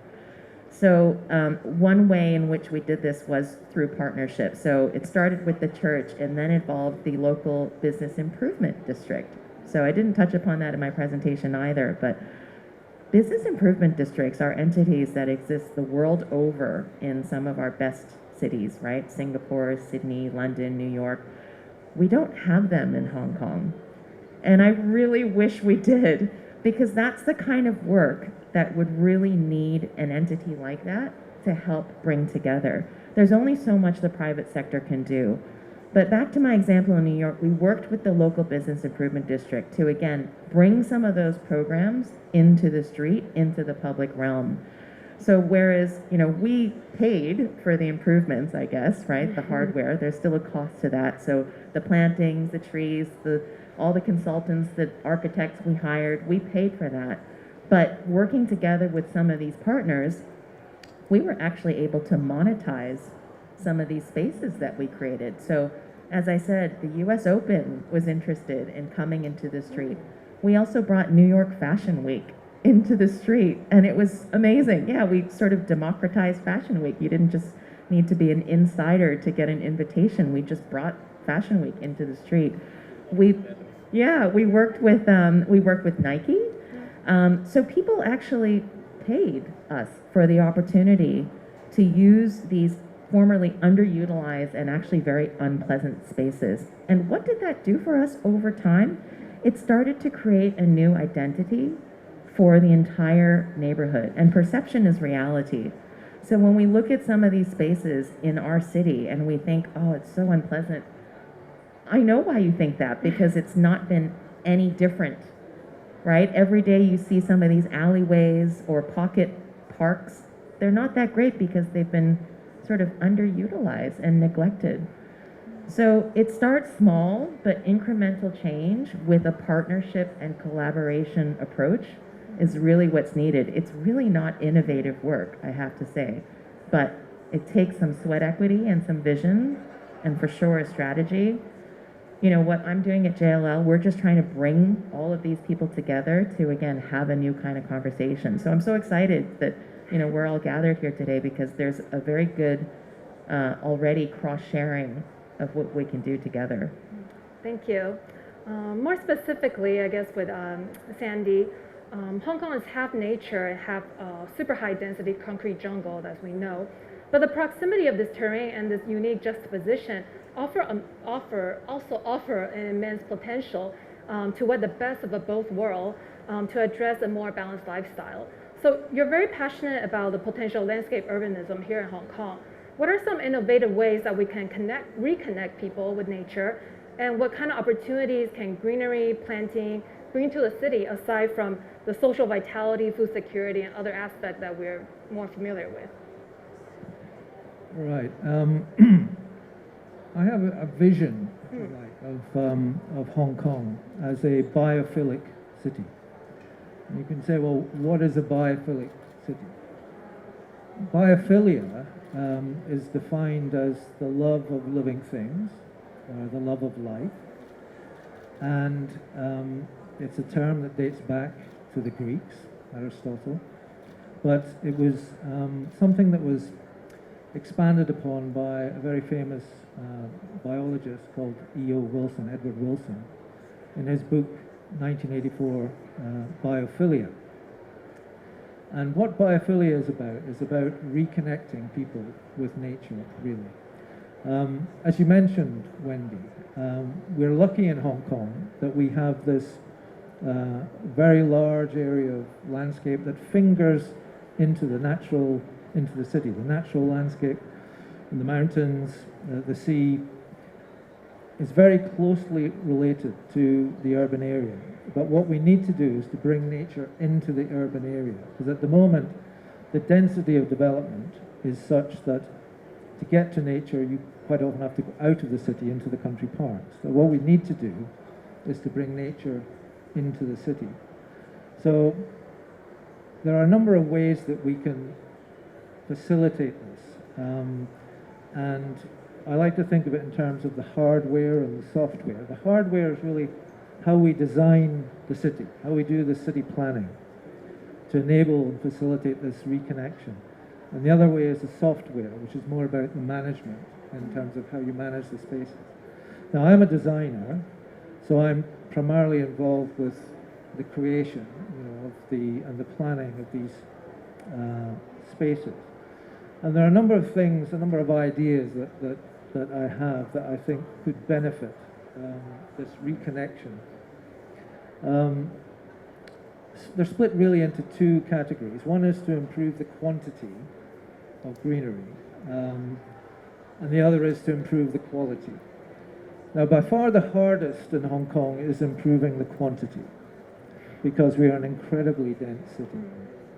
Now, the planning department and government has introduced a new policy in the 2030 strategic plan of allocating 3.5 square meters per person of open space. Now, this is quite a significant improvement on the current standard, which is in the Hong Kong planning standards and guidelines of 2 square meters per person. So 2 to 3.5, that's quite a big jump. But how on earth are we going to achieve it? Because it's a very laudable target, but it's very, very difficult to achieve, simply because of the density that we have in the existing development. So many plans are being drawn up at the moment to try and achieve this 3.5 square meters, but even in the new areas, in the new territories, it's proving very difficult, especially with the pressure these days to find sites for housing. And what we're finding at the moment is that government is targeting green belts for housing, is targeting fringes of country parks for housing, is targeting Fanling Golf Course for housing.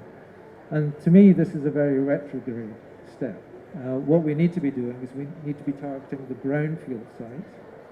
We need to be looking at the inner urban areas to find these extra spaces. And reconnecting with nature is not just about the quantity, but it's also about the quality. And in terms of the greenery that we've got, there's a lot that could be done with just a little bit of change in design mentality to improve the current situation.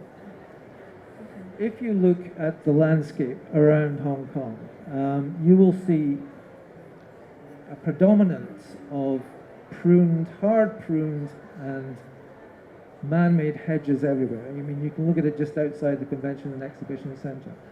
All of the planting is designed from this, you might say, 18th century philosophy of man over nature, where everything is pruned into a ball or a hedge or a square, and we just don't allow for the natural growth of the plant to show its own beauty. There are other disadvantages in this excessive pruning, in that it cuts away the flowers, so you never see the flowers. So that means all the pollinating insects never get a chance to come into the urban area. And another thing that we can do is improve biodiversity by planting many more species. I always, in all of my projects, I try and maximize the number of different species that we can plant. And in a typical project for a housing development, I might have 150 to 200 different plant species that we can adopt. But when I look at the planting biodiversity around the public open spaces in Hong Kong, it is actually quite sadly lacking. I went to I dropped in on a little public open space in Tung Chung when I was visiting my daughter when she was in one of the quarantine hotels near there. And on the way back, I sort of popped in, I had a look, and I swear there were no more than 5 or 6 different shrub species in this entire park, which was probably about 2 hectares at least in size, which is absolutely shocking, really. And it's not difficult to improve this. We don't have to find more space, we just have to do it better than we're doing at the moment. Another thing I would like to see more of is planting of native species, because I often specify these, but I'm unable to find them because the nurseries, which are mainly located in China, serve not just the Hong Kong market, but they serve the South China market, which is much bigger than the Hong Kong market. So we're not really able to control the plants that they grow, and we have to choose what they can give us. So I often specify native species because they are, generally speaking, better to encourage the native insects, the birds, and the fauna, because they provide food for them, provide habitat for them. But it's really hard to do that. So one of the things I've been advocating for a while is that government sets up a nursery for growing native plants. Local nursery, you mean? Local nursery in Hong Kong. Specifically, it would have to be for government projects, I believe, but at least you would be able to find native plants in these nurseries. But so far, no success. So we need more support on that, having local nurseries, like less importation. Yeah. And the other thing I'd like to do is to have more interactive educational information in parks. So when people see a plant that they like, they're able to identify it and find out what it is. Because I don't know how many of you, if I was to show you a butterfly or a bird, you would be able to tell me anything more than it, well, yeah, it's a butterfly, or yes, it's a bird. Would you be able to tell me what species? Would you be able to tell me it's, what food it requires? Most of us have no idea, quite frankly. You don't have to go back more than 2 or 3 generations, and our grandparents and great-grandparents would have had a far closer connection and knowledge of the medicinal properties of plants, which birds need which plants to survive, but we've just totally lost that. And what worries me is the fact that our children are losing this. There was a book written by a chap called Richard Louv in 2008 called Last Child in the Woods. And basically, he identified what he called nature deficit disorder in children, because kids spend too much time at home, in front of the TV, on the computer. They have very little contact with nature, generally speaking, and they have overprotective parents.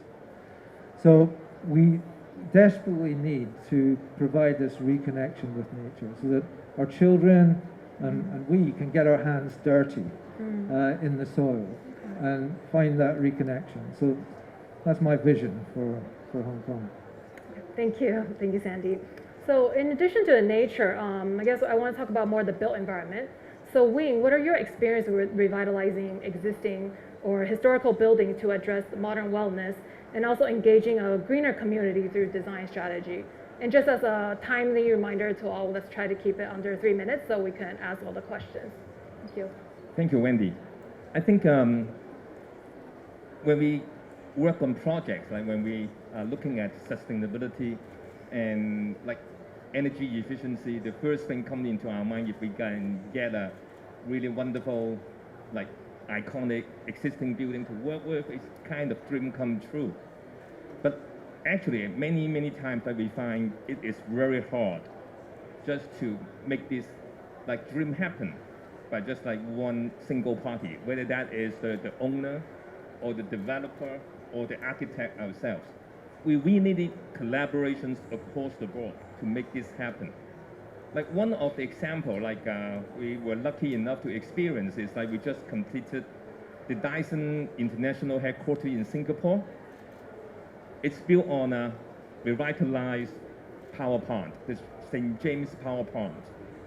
And who revitalized it actually is Maple Tree, the developer.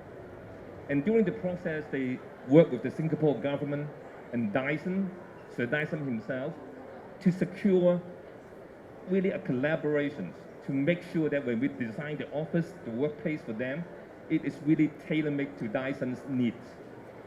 When we have been designing many office space, workplace, and we want to design it really in a very sustainable way.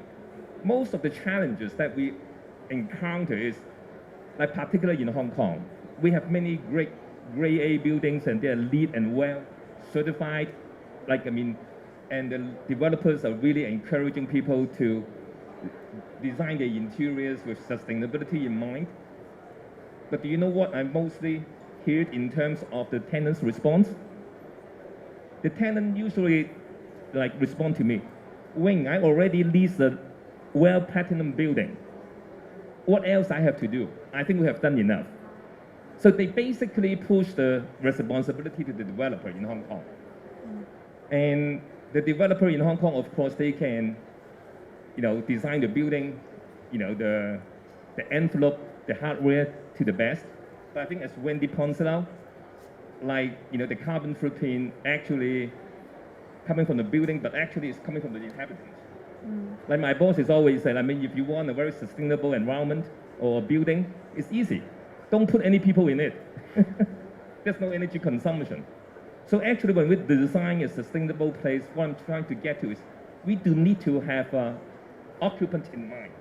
We cannot design to just provisions or generic provisions or parameters, because the operations is what counts most. The carbon footprint comes mostly from the operations, and technology is a big part of it. How to create a smart environment, and actually I echo Sandy's sentiment in terms of reconnecting to nature, and actually biophilia interior is also very important. It goes to the mind, the mental healthiness. So combining all these factors, you really need to understand the occupants. What are their preferences, how they need to operate the space, and then really tailor-make. And that's only can happen if we can collaborate with the different levels of expertise, like from government to the users. Because you need governments to give them incentives. In Hong Kong, it's very densely populated. There's no space for urban farming. It's not like we cannot make space. It's can we afford it? Who is going to pay for it? Or do we want to? Yeah, and do we want to pay for it, right? Do you get any results from it? But with the Dyson projects, the government, the developers, the tenant really work hand in hand with us together so that they can make sense, not just in terms of the look of the space and the functionality, but also in terms of the financials, the long-term operation, how to make sense of it, so that the community can be benefited, and also the tenant can be benefited, to create a win-win situation. It's something we really want to achieve. And as a designers, right, we need to really hear the preferences, the needs of all the parties, because we hold the last mile. Yeah. And actually, it is the last percentage, the end users will interact with it most.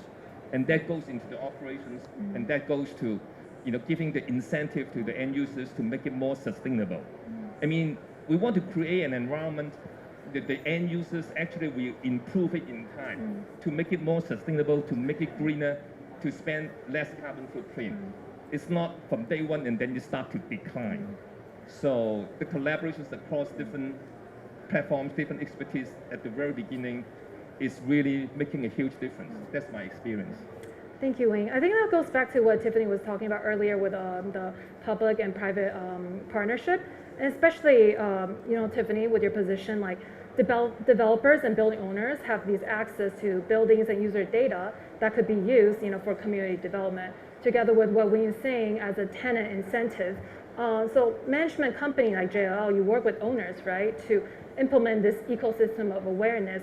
What are some of the current trends or things that you would like to share that you advocate to your clients to provide a more health conscious and planet first community?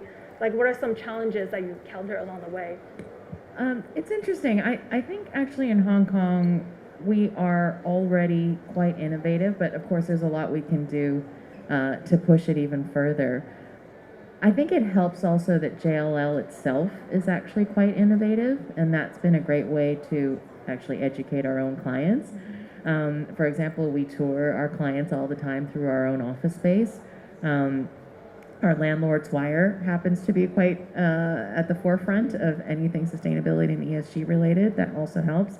But yeah, I mean, we're seeing definitely our clients are getting closer to the end user. So to Wing's point, I think that's really been the missing link before, is that we were just treating our own clients, our own customers and tenants as just that, as a rent check. And I think it really needs to go beyond that. So just having that collaborative approach, also modeling what we're saying is important. So as I said, we ourselves, JLL, we are actually quite good at all of these things ourselves. So we like to showcase our work environment accordingly. Yeah, I think those are some of the ways in which we're able to do our work. I see. Thank you. And I guess another thing I'm interested that Sandy also touched upon earlier, is the Northern Metropolis. I think this question is for Wing, I guess, because through policy support that you're saying, right, like Singapore has many public housing, and then with urban farm on top floors. For example, the Kampong Admiralty is an integrated public housing development for the elderly, and is really closely integrated with healthcare clinics, shopping center, food court, all the amenities you need for a very functional neighborhood. So with the Northern Metropolis planning to house 2.5 million people in the new territory, we have this great opportunity to integrate urban farming in the new town on all level and scale. What are some possible ideas or framework needed to bring about this more integrated urban planning development? Actually, when we talk about the Northern Metropolis, I cannot help but think about the Greater Bay Area as a whole. I mean, its locations, and I myself actually need to cover the Greater Bay Area. So before COVID, I traveled to Shenzhen regularly, visiting Guangzhou again too. Then even during COVID, I did manage to went through the quarantine to visit Shenzhen to work with them. For the Northern Metropolis, I think the first hope, like I want to see it is, like it's not built for like rows and rows of luxurious apartments. If that is the aim, luxurious apartments, then you can throw away the urban farming ideas at all. I think I don't need to go into detail to explain that. Because urban farming within the community, building a community actually is the key.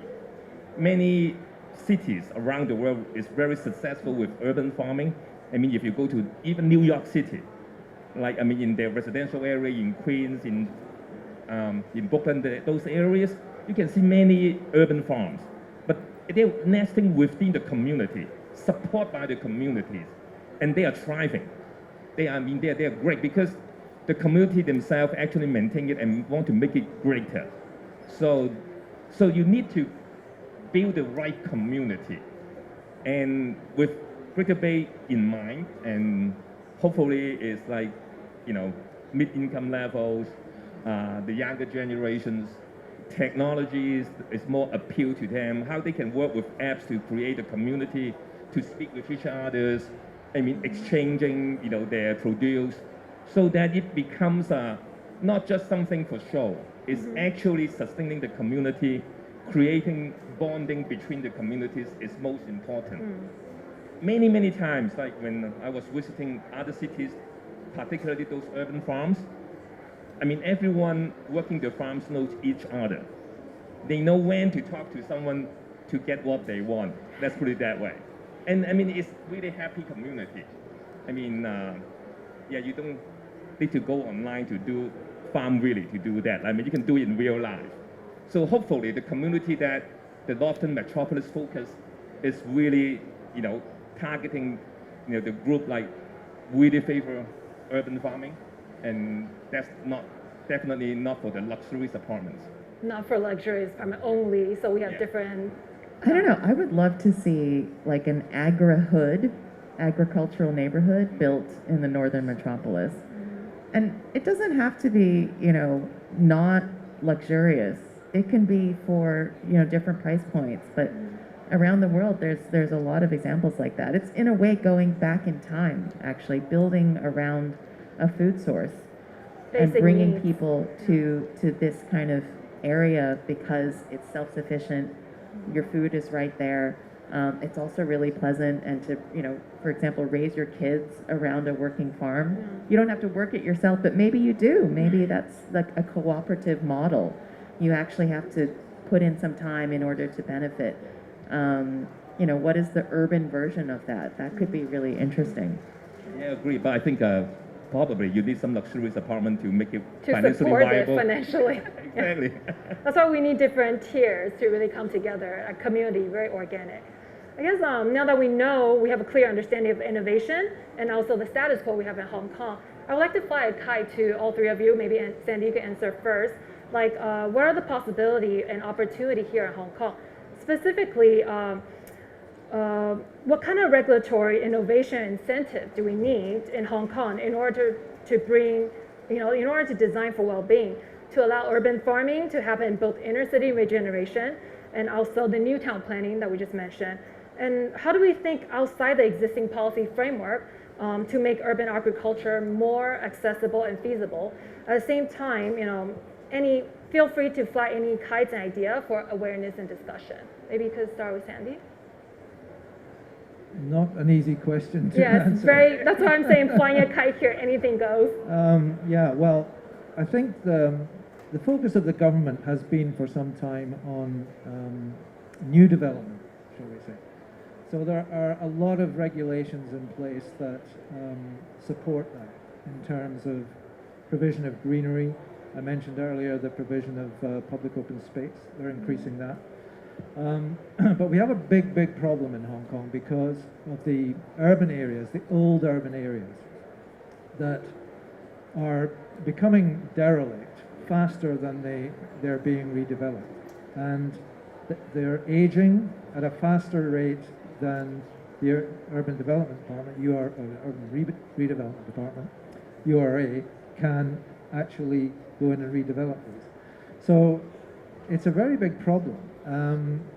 We can't forget about the old urban areas and just focus all our attention on the new urban areas. So how do we solve this problem? It's quite intractable, really, because of the multiple ownership problems that we have. If we were going to try and achieve the public open space 3.5 square meters per person in an area like Mong Kok, for example, we would need to go in and we'd need to remove some buildings in order to create the public open space, to relax the space, to give people more space to live and to breathe, which is what we should be doing. But we're actually not really addressing that at the moment. The other issue is I would love to see what Tiffany mentioned during her talk earlier of this woven effect of urban farms through the urban area, which would be absolutely fantastic. I think there is the potential to do that in the new towns and in the new northern development, the northern metropolis. Potentially, if they go ahead with Lantau Tomorrow Vision, potentially there also. But again, the cost of that, building that is so immense. Allocating land to urban farming within that is not really very cost effective. And if you are trying to incorporate urban farming into these old urban areas, the problem that we face is that they're not designed to support the soil loadings on the roof. You may remember a few years ago there was a terrible accident at Hong Kong Polytechnic when they built a green roof on top of a sports hall, and the sports hall roof collapsed. Now, thankfully, there was nobody there at the time, but that could have been a catastrophic disaster because they were planning some functions there. Now, you have to be very, very careful when you're putting green roofs on these old buildings. And if they're not designed to take it, you have a big problem. If they are designed, if they can cope it, the next issue is trying to find a means with the multiple ownership of that building to try and make it work. So it's really it's quite difficult. In terms of regulations, new development is much easier to deal with than the old urban areas. I think we've pretty much got it covered for new development. But I'm a director of the Beam Society, and I would really like to see government introduce incentives in the same way that they have incentives for new development and GFA concessions, incentives for owners of existing buildings to adopt the sustainability tool for Beam Plus existing buildings, which would save so much energy, because the amount of carbon emissions that we emit in Hong Kong is mostly from buildings. And if we can cut that, then we'd be doing a tremendous amount towards reducing the overall carbon footprint of the city. But at the moment, there's no incentives, and so that's one area that I would really like to see introduce that. Thank you. Thank you. I would also like to hear from Tiffany and Wing, but first, to just flying a kite here to address what you're saying. In terms of incentive, yes, strata ownership is always a challenge for like older buildings. But what if, for example, the top 3 floor of an office, if we change the land use, right? If as an incentive, the top 3 floor could be changed to co-living or residential without charging a land premium, which we do here in Hong Kong. So then the owner, by having a higher, rental, whatever, and land value, could actually fund, the building structural upgrades that's needed to support this kind of urban farming and wellness and public use. I think that could be one incentive that, in looking at how do we work with the existing, what people are incentivized by looking at a policy and to support what really needs to be done. If it's a structure, funding it in terms of, how we can get there, some other ideas from Wing and Tiffany.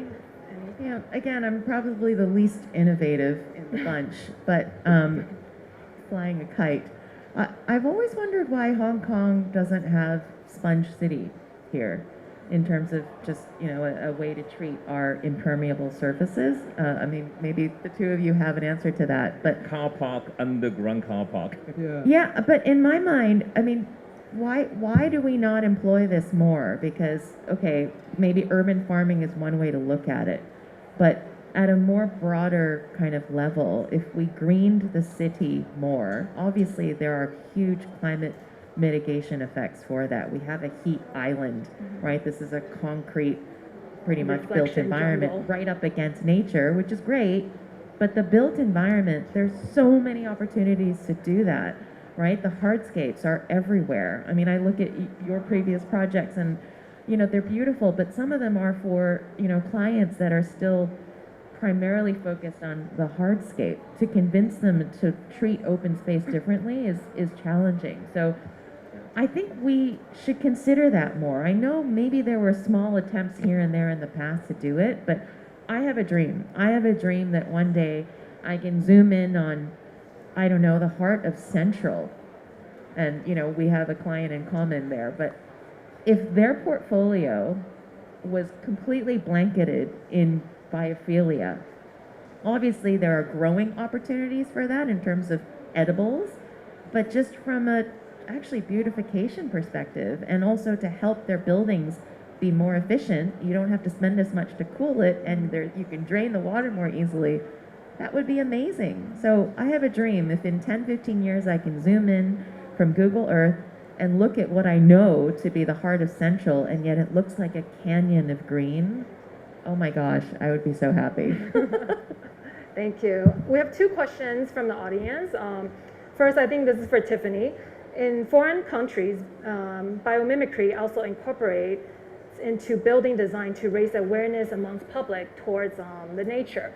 Will JLL be doing this in the future, to your knowledge? Wow. Wait, can you ask that again? So elsewhere abroad, biomimicry also incorporates into building design to raise the awareness amongst public towards nature. So I can't say that we would directly do that, because as I said, we are primarily a service provider in terms of property and asset management. We also advise our clients on transactions, but this is a very, very interesting way in which to definitely incorporate a lot of innovation, but it would be about working with, colleagues like my fellow panelists to do this. But for sure, JLL is evolving ourselves, which is why I head up this practice called Urban Ecosystems. So thank you for that question, though, because it's actually inspiring me to look into this more. The next question. If I could just sort of Go ahead, add to that. I think you have to differentiate biomimicry from biophilia. It's not exactly the same. I know in Hong Kong there's a bit of confusion with that, and maybe the person who asked the question is quite clear, but just for other people, I'd just like to elaborate. Biomimicry basically is designing the forms of architecture to mimic the forms that you find in nature. That is what biomimicry is. Biophilia is something a little bit different. You do not necessarily need to shape the building like a natural form, but what you are doing is that you are incorporating elements into that design of the building to enable people to reconnect with nature. So it could be a perfectly geometrical building, but it's still biophilic, but it would not be biomimic. Thank you. I think that's very clear for all of us. Next question, I think will be more towards Wing and also Sandy. Kind of touching upon what we asked earlier. Is it necessary to demolish buildings and rebuild new green ones? Or should we retrofit old buildings and repurpose them? I think that answer might be a bit clearer, or maybe is how we do that. How do we do that? I think the first actually, of course, is to assess the existing building. I mean, we definitely advocate before you demolish a building or entire area, you really assess its values and potentials. So I mean, after we assess the values and looking for potentials, like how the new building can be revitalized and repurposed, then I think the next steps is really to, build a consortium, really find partners to develop it to a specific users. I myself personally don't buy the idea to revitalize the building to rent it out, because I think in the end of the day, what we have seen is it's not actually that save a lot of things. I mean, it may save the structures, the foundations, and that's pretty much it. And what it comes, about it is, it doesn't necessarily create value. I mean, even financially or intangible values. So for the developers to make it viable for, the future tenant. But if you are designing to users in mind, actually every bits of the puzzles, you can figure that out and make it fit perfectly, for the purpose. Right. So I think definitely it's not definitely yes to keep all old buildings. That's not necessarily true. After you evaluate it, and then if you find, users to pick it up, then go for it. Sandy? Yeah, I mean, you're right. The problem with adaptive reuse of buildings in Hong Kong is meeting the current BD standards. Because it's really very difficult sometimes to, I mean, I'm not an architect, I'm a landscape architect, so I'm not involved in this specifically, but I can see the architects who I work with struggling with it. It's getting the building, the old building, to meet all the new building standards without having to spend a heck of a lot of money to the point where you're better just to remove it and build a new building. And if you can build a new building using techniques that will ensure that the building will be more sustainable 10, 20, 30 years from now, then maybe that's your best solution. So it's not always, yes, it's best to keep the building, as Wim said, or no, it's not. It's a question of you have to evaluate each individual situation carefully. Thank you. Thank you for the very informative session today. Thank you to panelists. Thank you for joining us. Thank you. So, thank you. Thank you so much, Wendy, Wing, Tiffany, and Sandy. May I ask you to stay on the stage so that we can take a group photo? And at the same time, we'd like to present to you a little thank you. It's a rosemary sprig that we harvested from the rooftop farm, one of the rooftop farms that we manage. So you can go back and plant it or pop it into a cup of hot tea. Yeah. Thank you.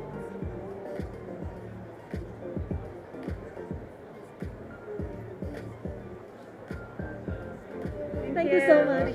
Thanks so much. Thank you. Yes. Thank you. Thank you for such a very insightful panel. And I think we talked a lot about human participation, community, biodiversity, about life, bringing life into all the design of our city. And from that, we're going to move to the next topic, which could be also quite interesting when it comes to city resilience, and that is technology. So with that, I'd like to also invite our panelists for the next section to come on stage.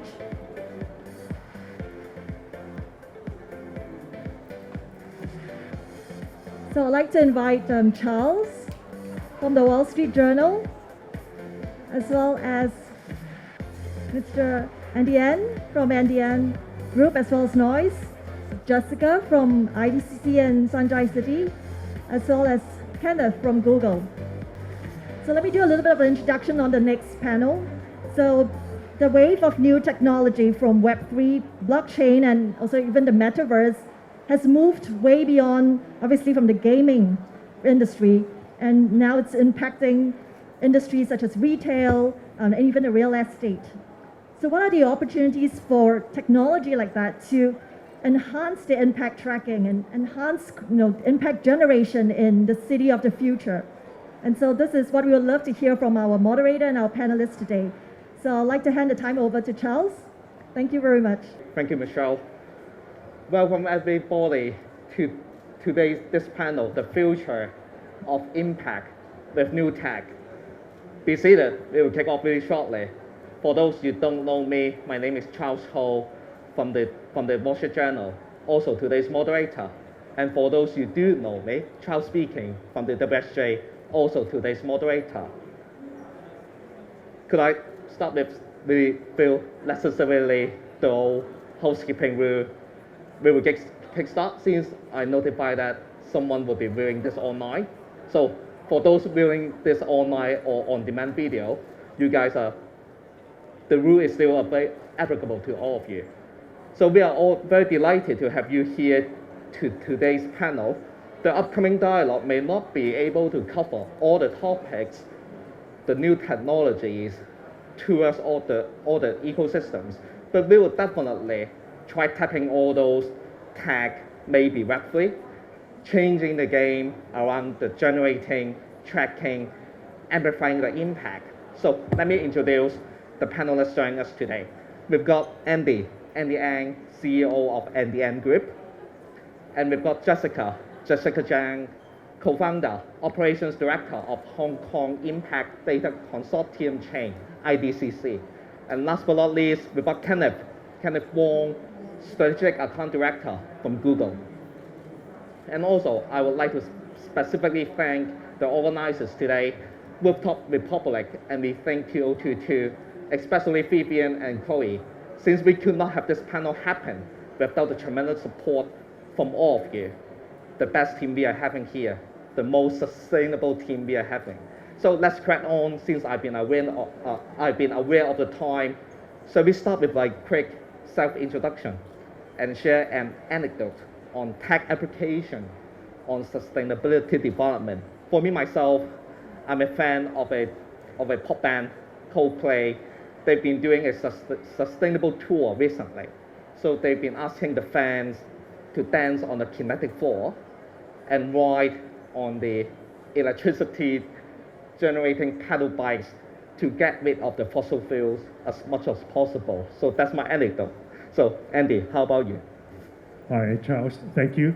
I'm Andy, and I think when it comes to technology and innovation, how we can improve our future when it comes to impact, whether it's tracking or actually reducing carbon emission, carbon footprint. So I think there comes a lot of what is missing in the market is actually IoT devices where we are able to access very low cost, and we are able to embed into all the entire value chain in order to track all kinds of data. I think IoT is one. Having blockchain technology is also very important. So it becomes an open ledger, whether when it comes to all these data measurements, whether we can go through the entire value chain and know when it has timestamp, how we can actually use blockchain to measure the entire impact. And of course, if we're able to bring in artificial intelligence for any sort of predictable modeling to forecast our future, that's also very important. But all of these three types of technology, no matter it's IoT, blockchain, or AI, everything comes into data. And I think Jessica will definitely share a lot more about how data for impact measurement is really in the past 4 years, pandemic past 3 years. But 4 years ago when I was with UNDP, we talked about how we are able to collect data. Besides, most of the, I think, world's impact data are measured by listed companies, by major agencies. So the question is, are these sort of audited ESG data or different forms of data analytics are usable, for us to actually measure the impact, right? Rather than, hand-picking, cherry-picking different types of data sets. So I think the future is really bright because of all the technology advancement, and also the cost is coming down, so that we're able to deploy into different value chains and measure in terms of outside. We have a lot of green tech, we have a lot of real estate properties, we have innovation from startup ventures, we have also value chain contributors. So so I think that there are a lot of things that we can look at. Yeah, thanks, Andy. It's a very long anecdote, but how about you, Jess? Thank you. Hi, everyone. So I'm not really a tech person, so I'm more like of a design background. I'm an architect, urban designer, and also an impact strategist. So I used to work on large-scale urban design projects, and later on I co-founded IDCC, which is Impact Data Consortium Chain, a non-profit impact measurement collaborative platform serving the social sector in Hong Kong to measure impact. That's what Andy have introduced. Yeah, so my anecdote for today is a fun Web3 technology events that we organized for communities in Hong Kong. So we use Opera crypto wallet for the local communities to earn Earth Day tokens after they pledge to a sustainability act of using mobile app. So this event, not only people from Hong Kong, but also like India, South Africa, and also like Brazil joined on the same day. So even though it's not like real token that have true value to it, it's more like a demo event, but it's interesting to see how people from different places, they react to Web3 technologies differently. Yeah, thanks, Jess. I'm sure we will come back to the token question. But last but not least, Kenneth, can you introduce yourself? Can share your anecdote to us, please? Hello, everyone. I'm Kenneth. I'm actually from Google, taking care of the Web3 business in Hong Kong. So in terms of sustainability, I think Google actually has been the first major company to achieve carbon neutral since 2007. In Google Cloud, we actually have a lot of data center infrastructure, and we have been using 100% renewable energy and making this business as a renewable and carbon-free already. And we actually have another ambitious mission. By 2030, we're trying to make Google as a carbon-free company. And that also would like to enable our partners as well as our customers to leverage our tools and also our service to help them to build the Earth and also our planet more green. For my antidote, I actually, like every one of you in Hong Kong, we like to see how early we can do traveling this year, right? So I actually go to like Google Flight and also the Google Search to search the airfare for Cathay, for Hong Kong Express. And there's one column actually showed it under Google Flight is you can see which flight that actually has the negative impact for the carbon emissions. And for me and for my wife, normally we'll choose the negative carbon emission impact for the air tickets that we find the most, and then we'll pick that one. So this is sharing. Yeah, thank you, Kenneth. I'm sure we've got a lot of conversation if we jump into the quarantine question. But before we really kickstart, let's get everyone involved. We've got like a couple poll questions today. So let's start with the first one, please. Then you can use a Cvent app to get your answer going in. So the question, do you think technology has the power to contribute to a sustainable future? So yeah, I tweet the question in another way. Are you an optimist or are you a pessimist? Is it really, truly, technology got the power to change or contribute to the sustainable future? Use our app. Let us know what you feel. It's an engaging panel. So before we go into the answers, how about the panelists? Andy, yes or no? Yeah, Quick yes, one. yes. Jess? Yes. Kenneth? Definitely yes. So we've got 100% on the stage. So can we have the answer, please? 100%. So we are all optimists here. So for the upcoming dialogue, I will go quite deep for all of them. So we've got a second question. Yes, Sherry. Have you or your company ever considered utilizing Web3 technology to carry out sustainability development? Yeah, I go water specific, Web3. So panelists, Andy, how are you? Yes, we have. Yeah. Mm-hmm. Jess? Definitely, yeah. Another guess? Yes. So we've got eunominists here on stage. So can we have the result from the floor? It takes more seconds. Interesting. We've got 100% C, not sure. Oh no, it's coming in. It's organic result. Majority will be saying not sure. We are not familiar with Web3 yet. That's why we've got a panel today. Great, so let's kick off. Jessica, I've got the first question to you. Can you please give us a few examples on sustainable living with people-centered design integration? Sure, yeah, I think that starts with my design background. Thank you. Absolutely. Yeah, so I think everyone here will have their own understanding of what sustainable living means. And depending on which sector you are from and also like what industry you are in. So speaking from my experience in urban design and impact measurement, my definition of sustainable living is a more efficient use of resources to address people's real needs and problems in a more just and fair way. And people-centered design is a key approach to sustainable living. It's because I think people-centered design is more like a mindset of giving the power back to the people. So it's a more inclusive and participatory way to crowdsource the problems and solutions together with the people. So with that said, that means like in the process, people are empowered and they feel like they can make a change in their living.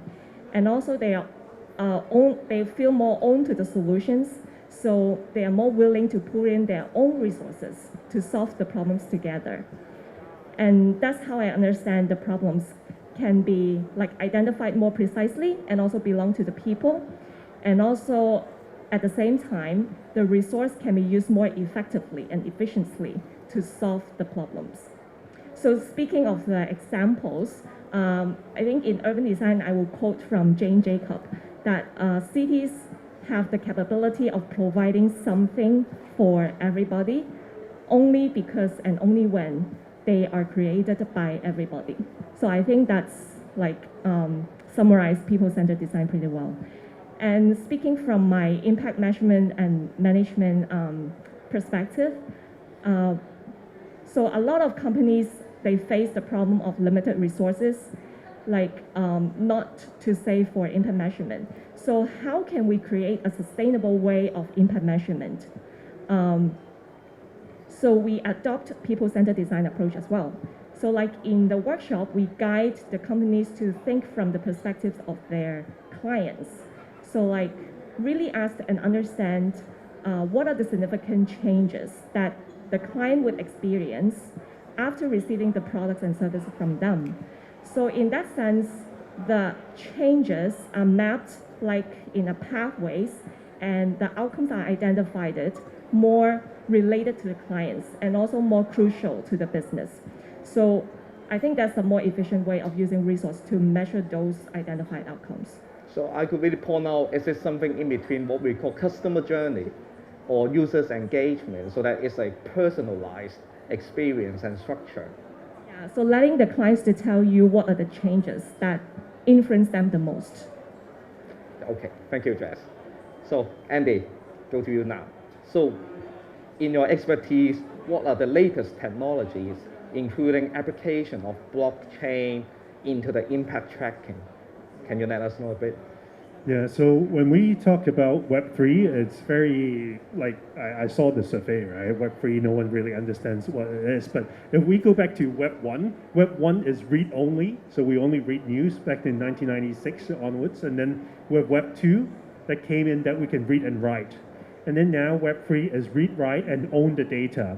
So I think in the future, when it comes to impact, we will see a lot of applications that will come out and allow what Jessica just mentioned, that all the data that we are offering, or the carbon emission that we're setting out, we'll be able to measure those data, and we can also own those data.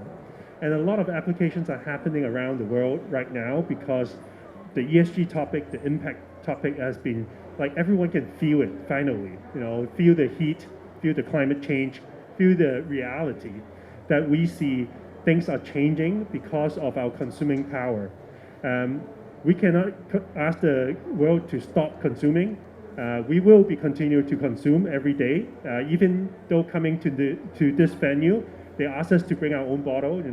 We won't. They won't be offering plastic bottles like before. I think that's really good. And by applying all these applications into our daily lives, I think that is a huge topic, right? So it's not like it is not a marketing thing, right? It's not that, fast food restaurant won't be using a straw, but all the cups are plastic, right? So these are things that in a daily basis, how can we apply by measuring not only corporations, but us as well, right?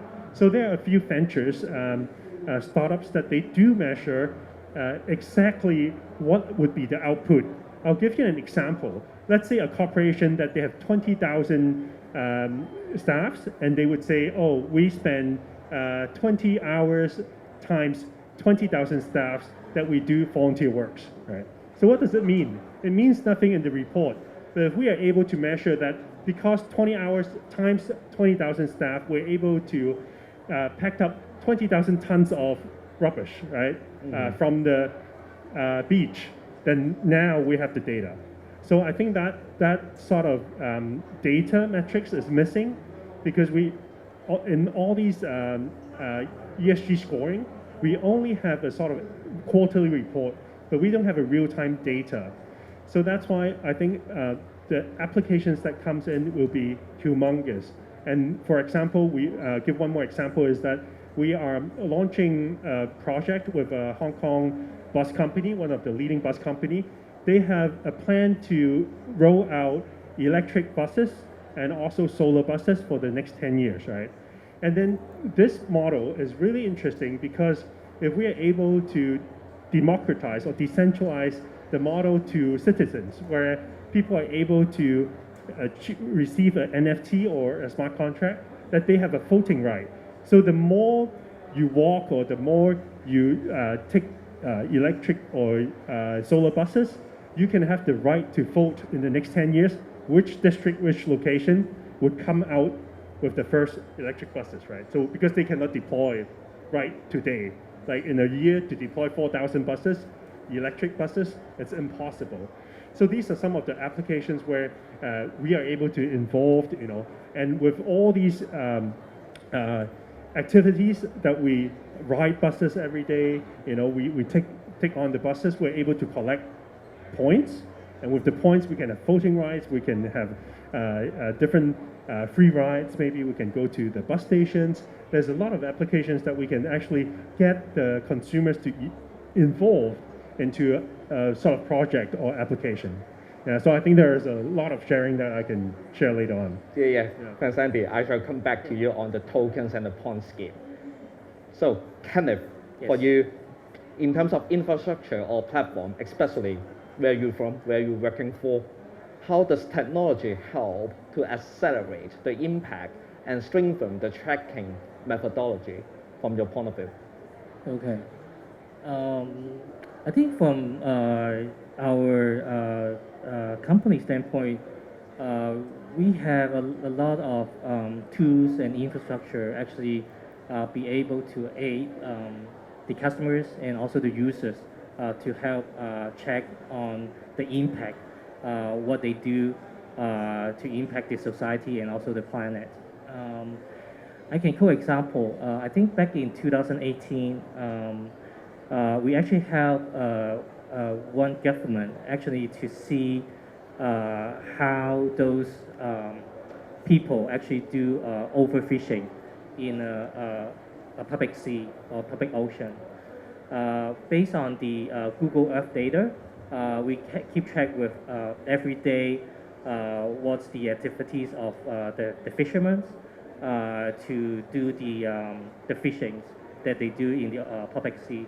And then we actually streamline the real data back to that country government and to see in which particular area and in which particular seasons or months that actually happen what they call the overfishing. So this is the tools and also the infrastructure be able to help and aid the community to fight the some sort of the events that actually will pollute our Earth or our planet. Another example that I can share is, I'm sure everyone may be aware we also have the Earth engine, the Google Earth engine. And we also launched one of the product called Climate Insight. So we have been working with the US government on how we can actually provide forecast if, let's say, if they build some infrastructure into a rural area in United States, and what will be the impact after 15 years or 20 years. And based on the data that we have collected for like at least 30 years from Google Earth, we'll be able to build some machine learning model to foresee what will be the area look like after they build some important infrastructure, for example, an airport into a rural area. What will be the surrounding forest will be impacted after, let's say, 10 or 15 years. So this is the technology that we'll be able to leverage machine learning and AI to predict the effect of the polluted areas surrounding the infrastructure we build today. So this is something I would say the application like Andy has shared, and also the infrastructure that Google provide, be able to track and also be able to aid the community to make the planet greener. Yeah, thanks, Kenneth. I'm particularly impressed on the machine learning model you mentioned. We shall come back on that front. But let's go back to Jess again. What is the current technology impact towards urban design, community resilience, and NGOs in Hong Kong right now? I think I would I will use participation as an angle to respond to this question. And actually, this echoes with the earlier points, people-centered design that we've discussed before. So like how can technology enable more participation in urban design and community resilience and also in NGO?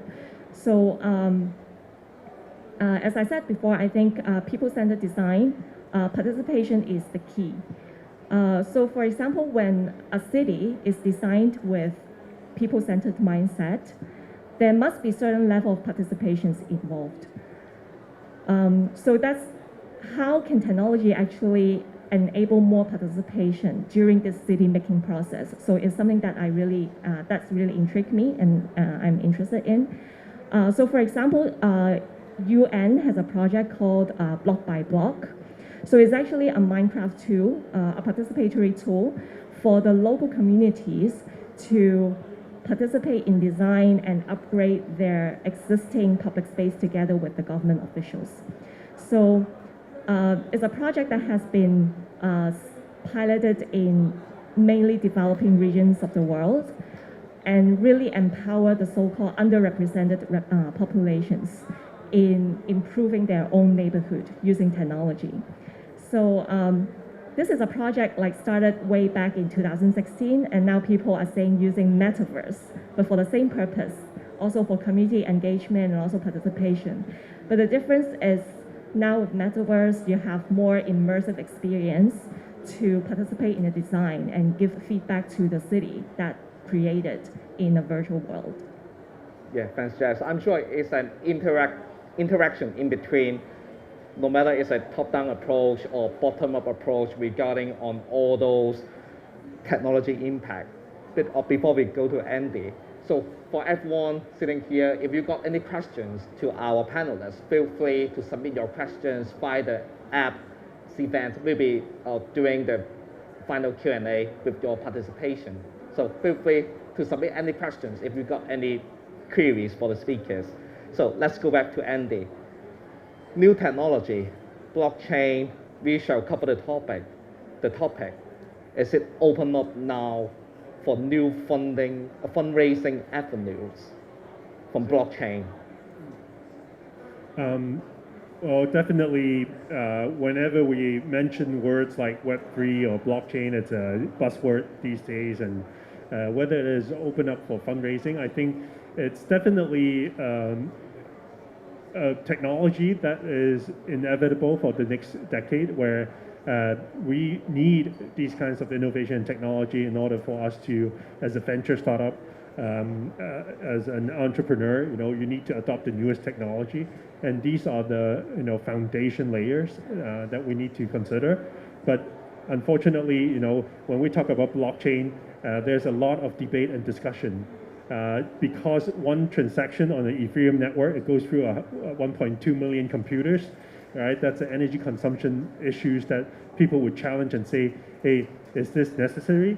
I'm just doing a transaction with you through a blockchain and it goes through millions of computers. Is that sustainable, right? So that's the question. That's why you see Ethereum move from Ethereum 1 to Ethereum 2.0. So that's, a big topic in the blockchain world, that they are having major discussions about environmental sustainability of the future blockchain technology as a foundation. And then on top, there are different types of application layers. For example, carbon exchange. How can you do carbon exchange at the same time use blockchain, right, as a technology, as a foundation, if the blockchain itself is not environmental friendly? So these are also all the debates. So someone would come out and say, okay, let's do a private chain. Let's do a permission blockchain instead of a permissionless blockchain. So I think these application layers would also be interdependent on the foundation and the application. And I think because of all these new ideas that is coming out from a lot of entrepreneurs, so that's why we are optimistic about the future. We think that the world will be a better place. Unfortunately, there are a lot of political issues around the world, that affects the impact growth, and that is very sad. Yeah, the regulations, even though the data privacy questions, I may go to Kenneth afterwards. But before we move on, how about NFT? Some suggest green NFTs. Do you think NFTs could be green? Yes. So we have a company that we have issued green NFTs. So we run on what we call proof of capacity consensus node, which we use hard disk space instead of using ASICs or huge amount of energy consumption power. So these are green NFTs, and treat NFTs not as those like CryptoPunks or all these art thing, right? But treat NFTs as a future smart contract, where we're able to seamlessly transact and automate transactions in order for us to deploy into different applications like buildings or prop techs, a lot of smart contracts. So these are the fundamentals where a lot of banks and insurance companies and real estate properties are looking for blockchains that are green rather than highly power consumption blockchains. So so that's also for the ESG compliance. Yeah, for ESG all the listed compliance. companies. Yeah. So thanks, Andy. So Kenneth, Yes. for the previous question, you mentioned about machine learning. So how you reckon the evolution of the technology on sustainability in upcoming 3 or 5 years? I'm sure the hardware or even though the software are ready, but are they really ready for the market? Or especially in Greater China, Hong Kong, we are sitting right now. Trend. For the sustainability, right? Yes. I think Hong Kong and China actually, without like all what Andy was mentioned about if there's any politics control, I think Hong Kong actually has a lot of great fintech Web3 startup, which not all the general public may be aware of, but in our field, I actually see there's a lot of great startup. For example, some company founded by or co-worked by Andy, and also some Web3 company, and also some blockchain company. For example, Web3, we talk about Animoca, which is actually based in Hong Kong. I see from 3 to 5 years time, definitely we see the technology can able to help the world more sustainable, and also we may also have more tools and also technology and services to enable the people to be more sustainable, and the environment is more sustainable. In Hong Kong and in China, I have high confidence that we are going to need the Web3 as well as the sustainability technology ecosystem, at least in APAC, which I already see some of the great startups. They have been doing some sort of green blockchain. We have been working with some startup to do the carbon credit exchange with some of the electricity company in Hong Kong, and also collaborate with some loyalty program so that people, let's say from some retail or mall, that they get the loyalty points, they be able to exchange some carbon credit issued by some electricity company, so that they can make and contribute the world more green. Yeah, thanks, Kenneth. I've got one follow-up question. How you reckon the product life cycle, whether the new technologies they are already, but they are not ready for the market? But when you get all those technology ready for the market, you've got another new technology coming out. So is it like a long conversion in between, or from your latest project's experience? I would say the as long as the sustainability, this topic is getting more traction, and people, I think around the world, they see the climate change like getting more serious year over year, and I'm sure people actually concerned more about sustainability, and I also see more people aware of sustainability. The project that actually focus on help the world and also the people more sustainable is actually has more traction and also more attention. So the gap is getting smaller? I should say it's getting smaller according to what I observe. Yeah, that's good to know. So Jess, come back to you again. So can you let us know what is your experience on impact, capacity building, and technology development? How these two go hand in hand to form a cycle and agile development? Capacity building, technology development, it seems they are like far apart, but how could they work together? Right, yeah. So that's, I would say, that's the model that IDCC use to bring the Web3 technologies to our end users. So we do capacity building workshops on one hand, So it's more like understanding what is impact, how to measure impact, and also at the same time, we test the technologies with the users and gather the feedback to our tech team, which is EXO. It's a blockchain technologies using Web3 protocol. So after the capacity building workshops and the technology advancement, the people come back next time, they will have a better experience on technology to feedback on. So that's how we see capacity building is crucial as a transition for technology to develop in an agile way. So for example, one example I can use is that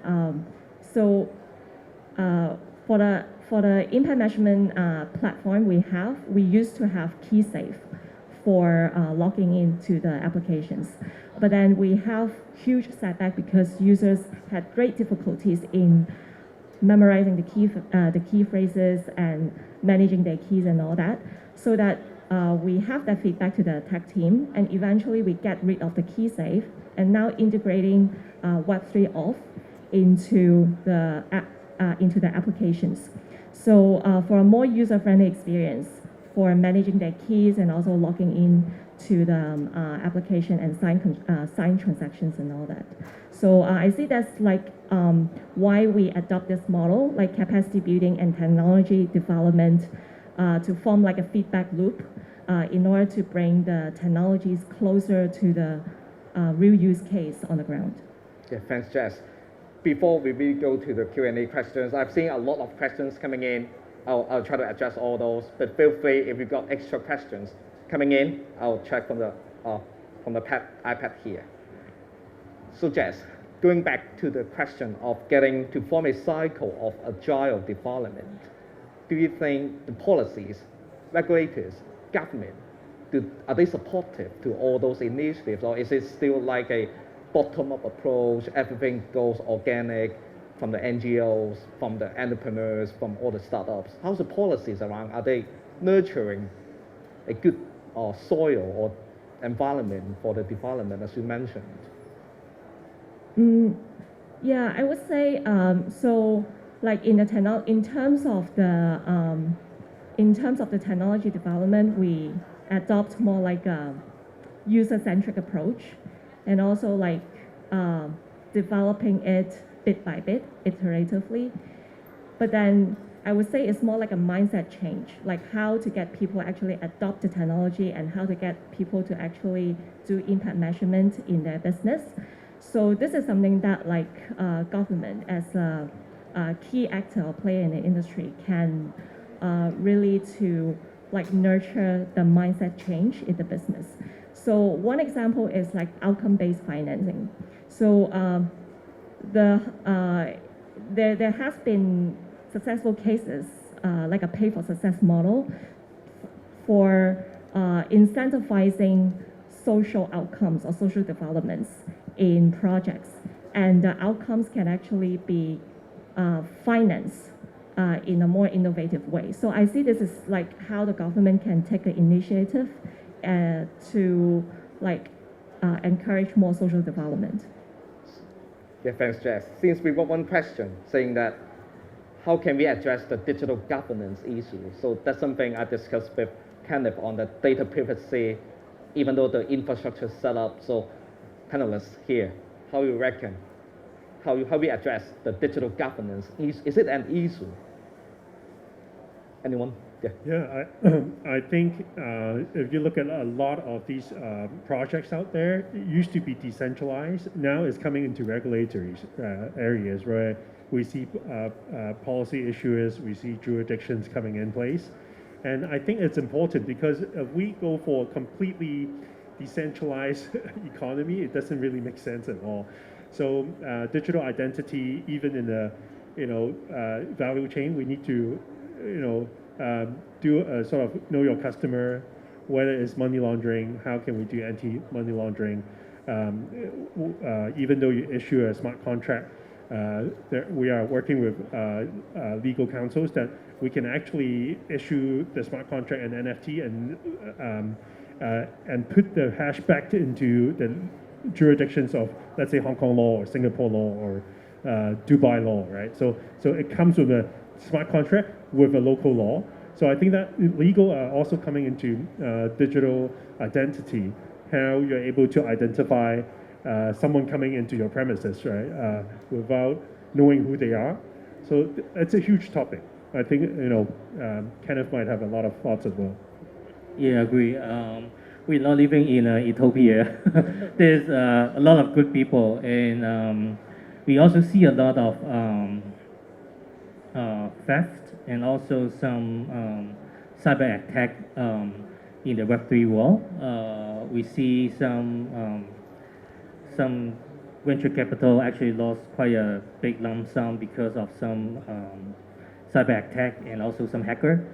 That's why I think regulation and digital governance or data governance definitely is a need, and to comply with the each country law and also the jurisdiction.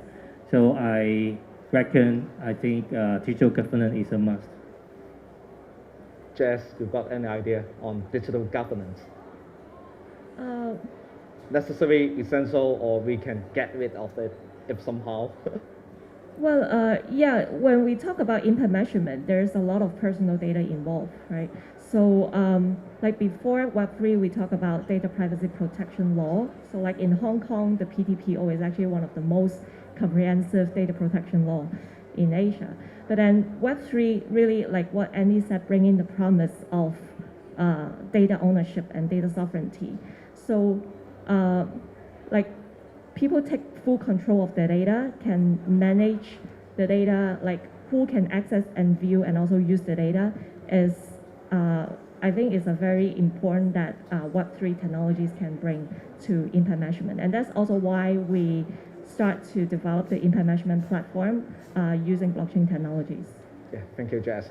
Since I've been aware of the time, we've got the final poll question. So can we, to make sure everyone got a say on the final poll question? Since we've got a lot of questions here, but before that, we've got the final poll. Have a think. Which one of the following do you think is most needed to help building a resilient and livable city? AI-driven services, decentralized data architecture, edge computing infrastructure. If you are able to only select one. So I start from the panelists. Only painful decision. Just one you can take. Ladies first. Or maybe Jess, ideas? I'm still reading the questions. I think I would say decentralized data architecture. Mm-hmm. Kenneth, idea? I think I would go for AI-driven services because for data centralized data architecture and edge computing, there may be a possibility that we may need more compute power to build those infrastructures, while AI-driven services may be able to leverage some technology to offset some compute power to build a resilient and livable city. But just my 2 cents. Mm-hmm.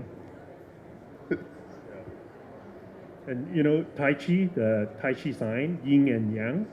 So the yang side is actually blockchain. It's open ledger, everyone can seize it, right? The yang side is actually AI because it's floating, it's predicting, right?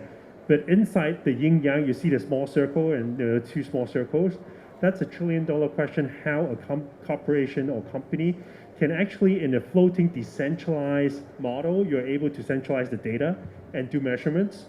But in a predictive model that the data is out there, you're able to decentralize it, right? Centralized server that comes into decentralization. So I will pick 1 and 2 in a combination. But it's very difficult. So can we have the result, please? Let's see how's the feedback from the floor. 50% going to decentralized data architecture. Yeah, let's see how it goes in the upcoming years. But since we've got only 3 minutes left, I'm gonna running through a few more questions. We mentioned about points, token. So what's your view on tokenized economy? Is it will possible to be promoted in Hong Kong. Everything goes to points, rewards, tokenized stuff. Well, I think it depends on whether it's a security token or utility tokens.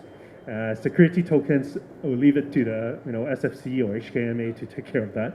But for utility tokens, there are a lot of things that we can play around with, including, for example, we are in insurance business. We can issue tokens for claim tokens. You have a claim report. You have your loyalty points. No claim bonus if you drive. There's an NCB. These are all we can decentralize all these and let the user to own their data, and so that they have the right. It's not everything put with the insurer, right? So I think utility tokens will be very friendly. It will be useful for a lot of corporations when it comes to measurements of like all these data privacies, and also decentralize some sort of ownership back to the users. Yeah, thanks, Andy. How about Jess or Kenneth on tokens?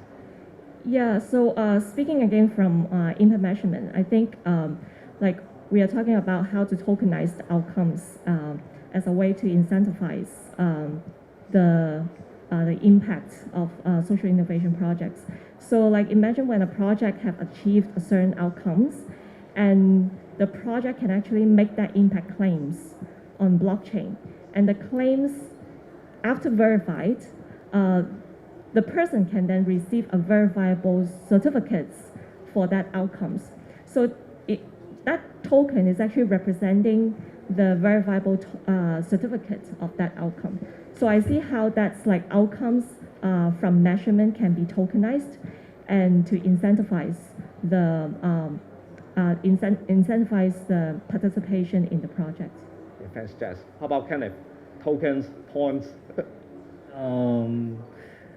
I'm actually a supporter for Web3 and also responsible for the Web3 business in Google. So tokenization is actually one of the important play in Web3. So yeah, my stand is I will support tokenization, and also tokenization is important for Hong Kong to become a leader in Web3 technology, and also like maybe fintech and metaverse and stuff. So we've got all three optimists here today. But anyway, time is really running out. Sorry that I may not be able to address all the questions you guys submitted, but I'm sure we can do more exchange after this. So thank you very much for all speakers, panelists, for being with us this afternoon. Thank you once again for everyone sitting here, hearing us on the sharing. I'm sure it's just a start on the conversation. Do stay tuned. It's more than ESG. I'm sure technology or Web3, all those excellent stuffs coming in could really help changing. Since we've got the hottest Chongyang Festival yesterday, it's 33.5 Celsius. That's something I cannot believe when I was like 10 years old. It's always 25, 18 Celsius in Chongyang Festival, but it's 33.5. Unbelievable. I'm sure, especially on climate change, we can definitely do something more. But anyway, time's really running up. Thank you very much indeed for joining us again. Good day, good luck. Stay positive, test negative. Thank you. Thank you very much, Charles, Andy, Jessica, and Kenneth. May I have you stay on the stage so that we can take a group photo together? Yes, and we would also like to share a gift to each of you for joining our panel. It's a freshly harvested rosemary sprig from the tallest rooftop farm in Hong Kong. So you can plant it or drink it in a tea, yeah.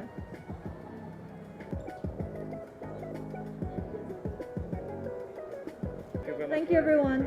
So thank you all in the audience for joining us today. If you've been inspired, we also like to invite you to go to our booth at E60, and where we are running a series of interactive hands-on design sessions with Urban Land Institute, where you can put your heads and literally your hands together to imagine the future city. And also, don't forget, tomorrow we will have day 2 at the theater, so please check your event planner for the program. And yeah, with that, thank you all. Have a good evening.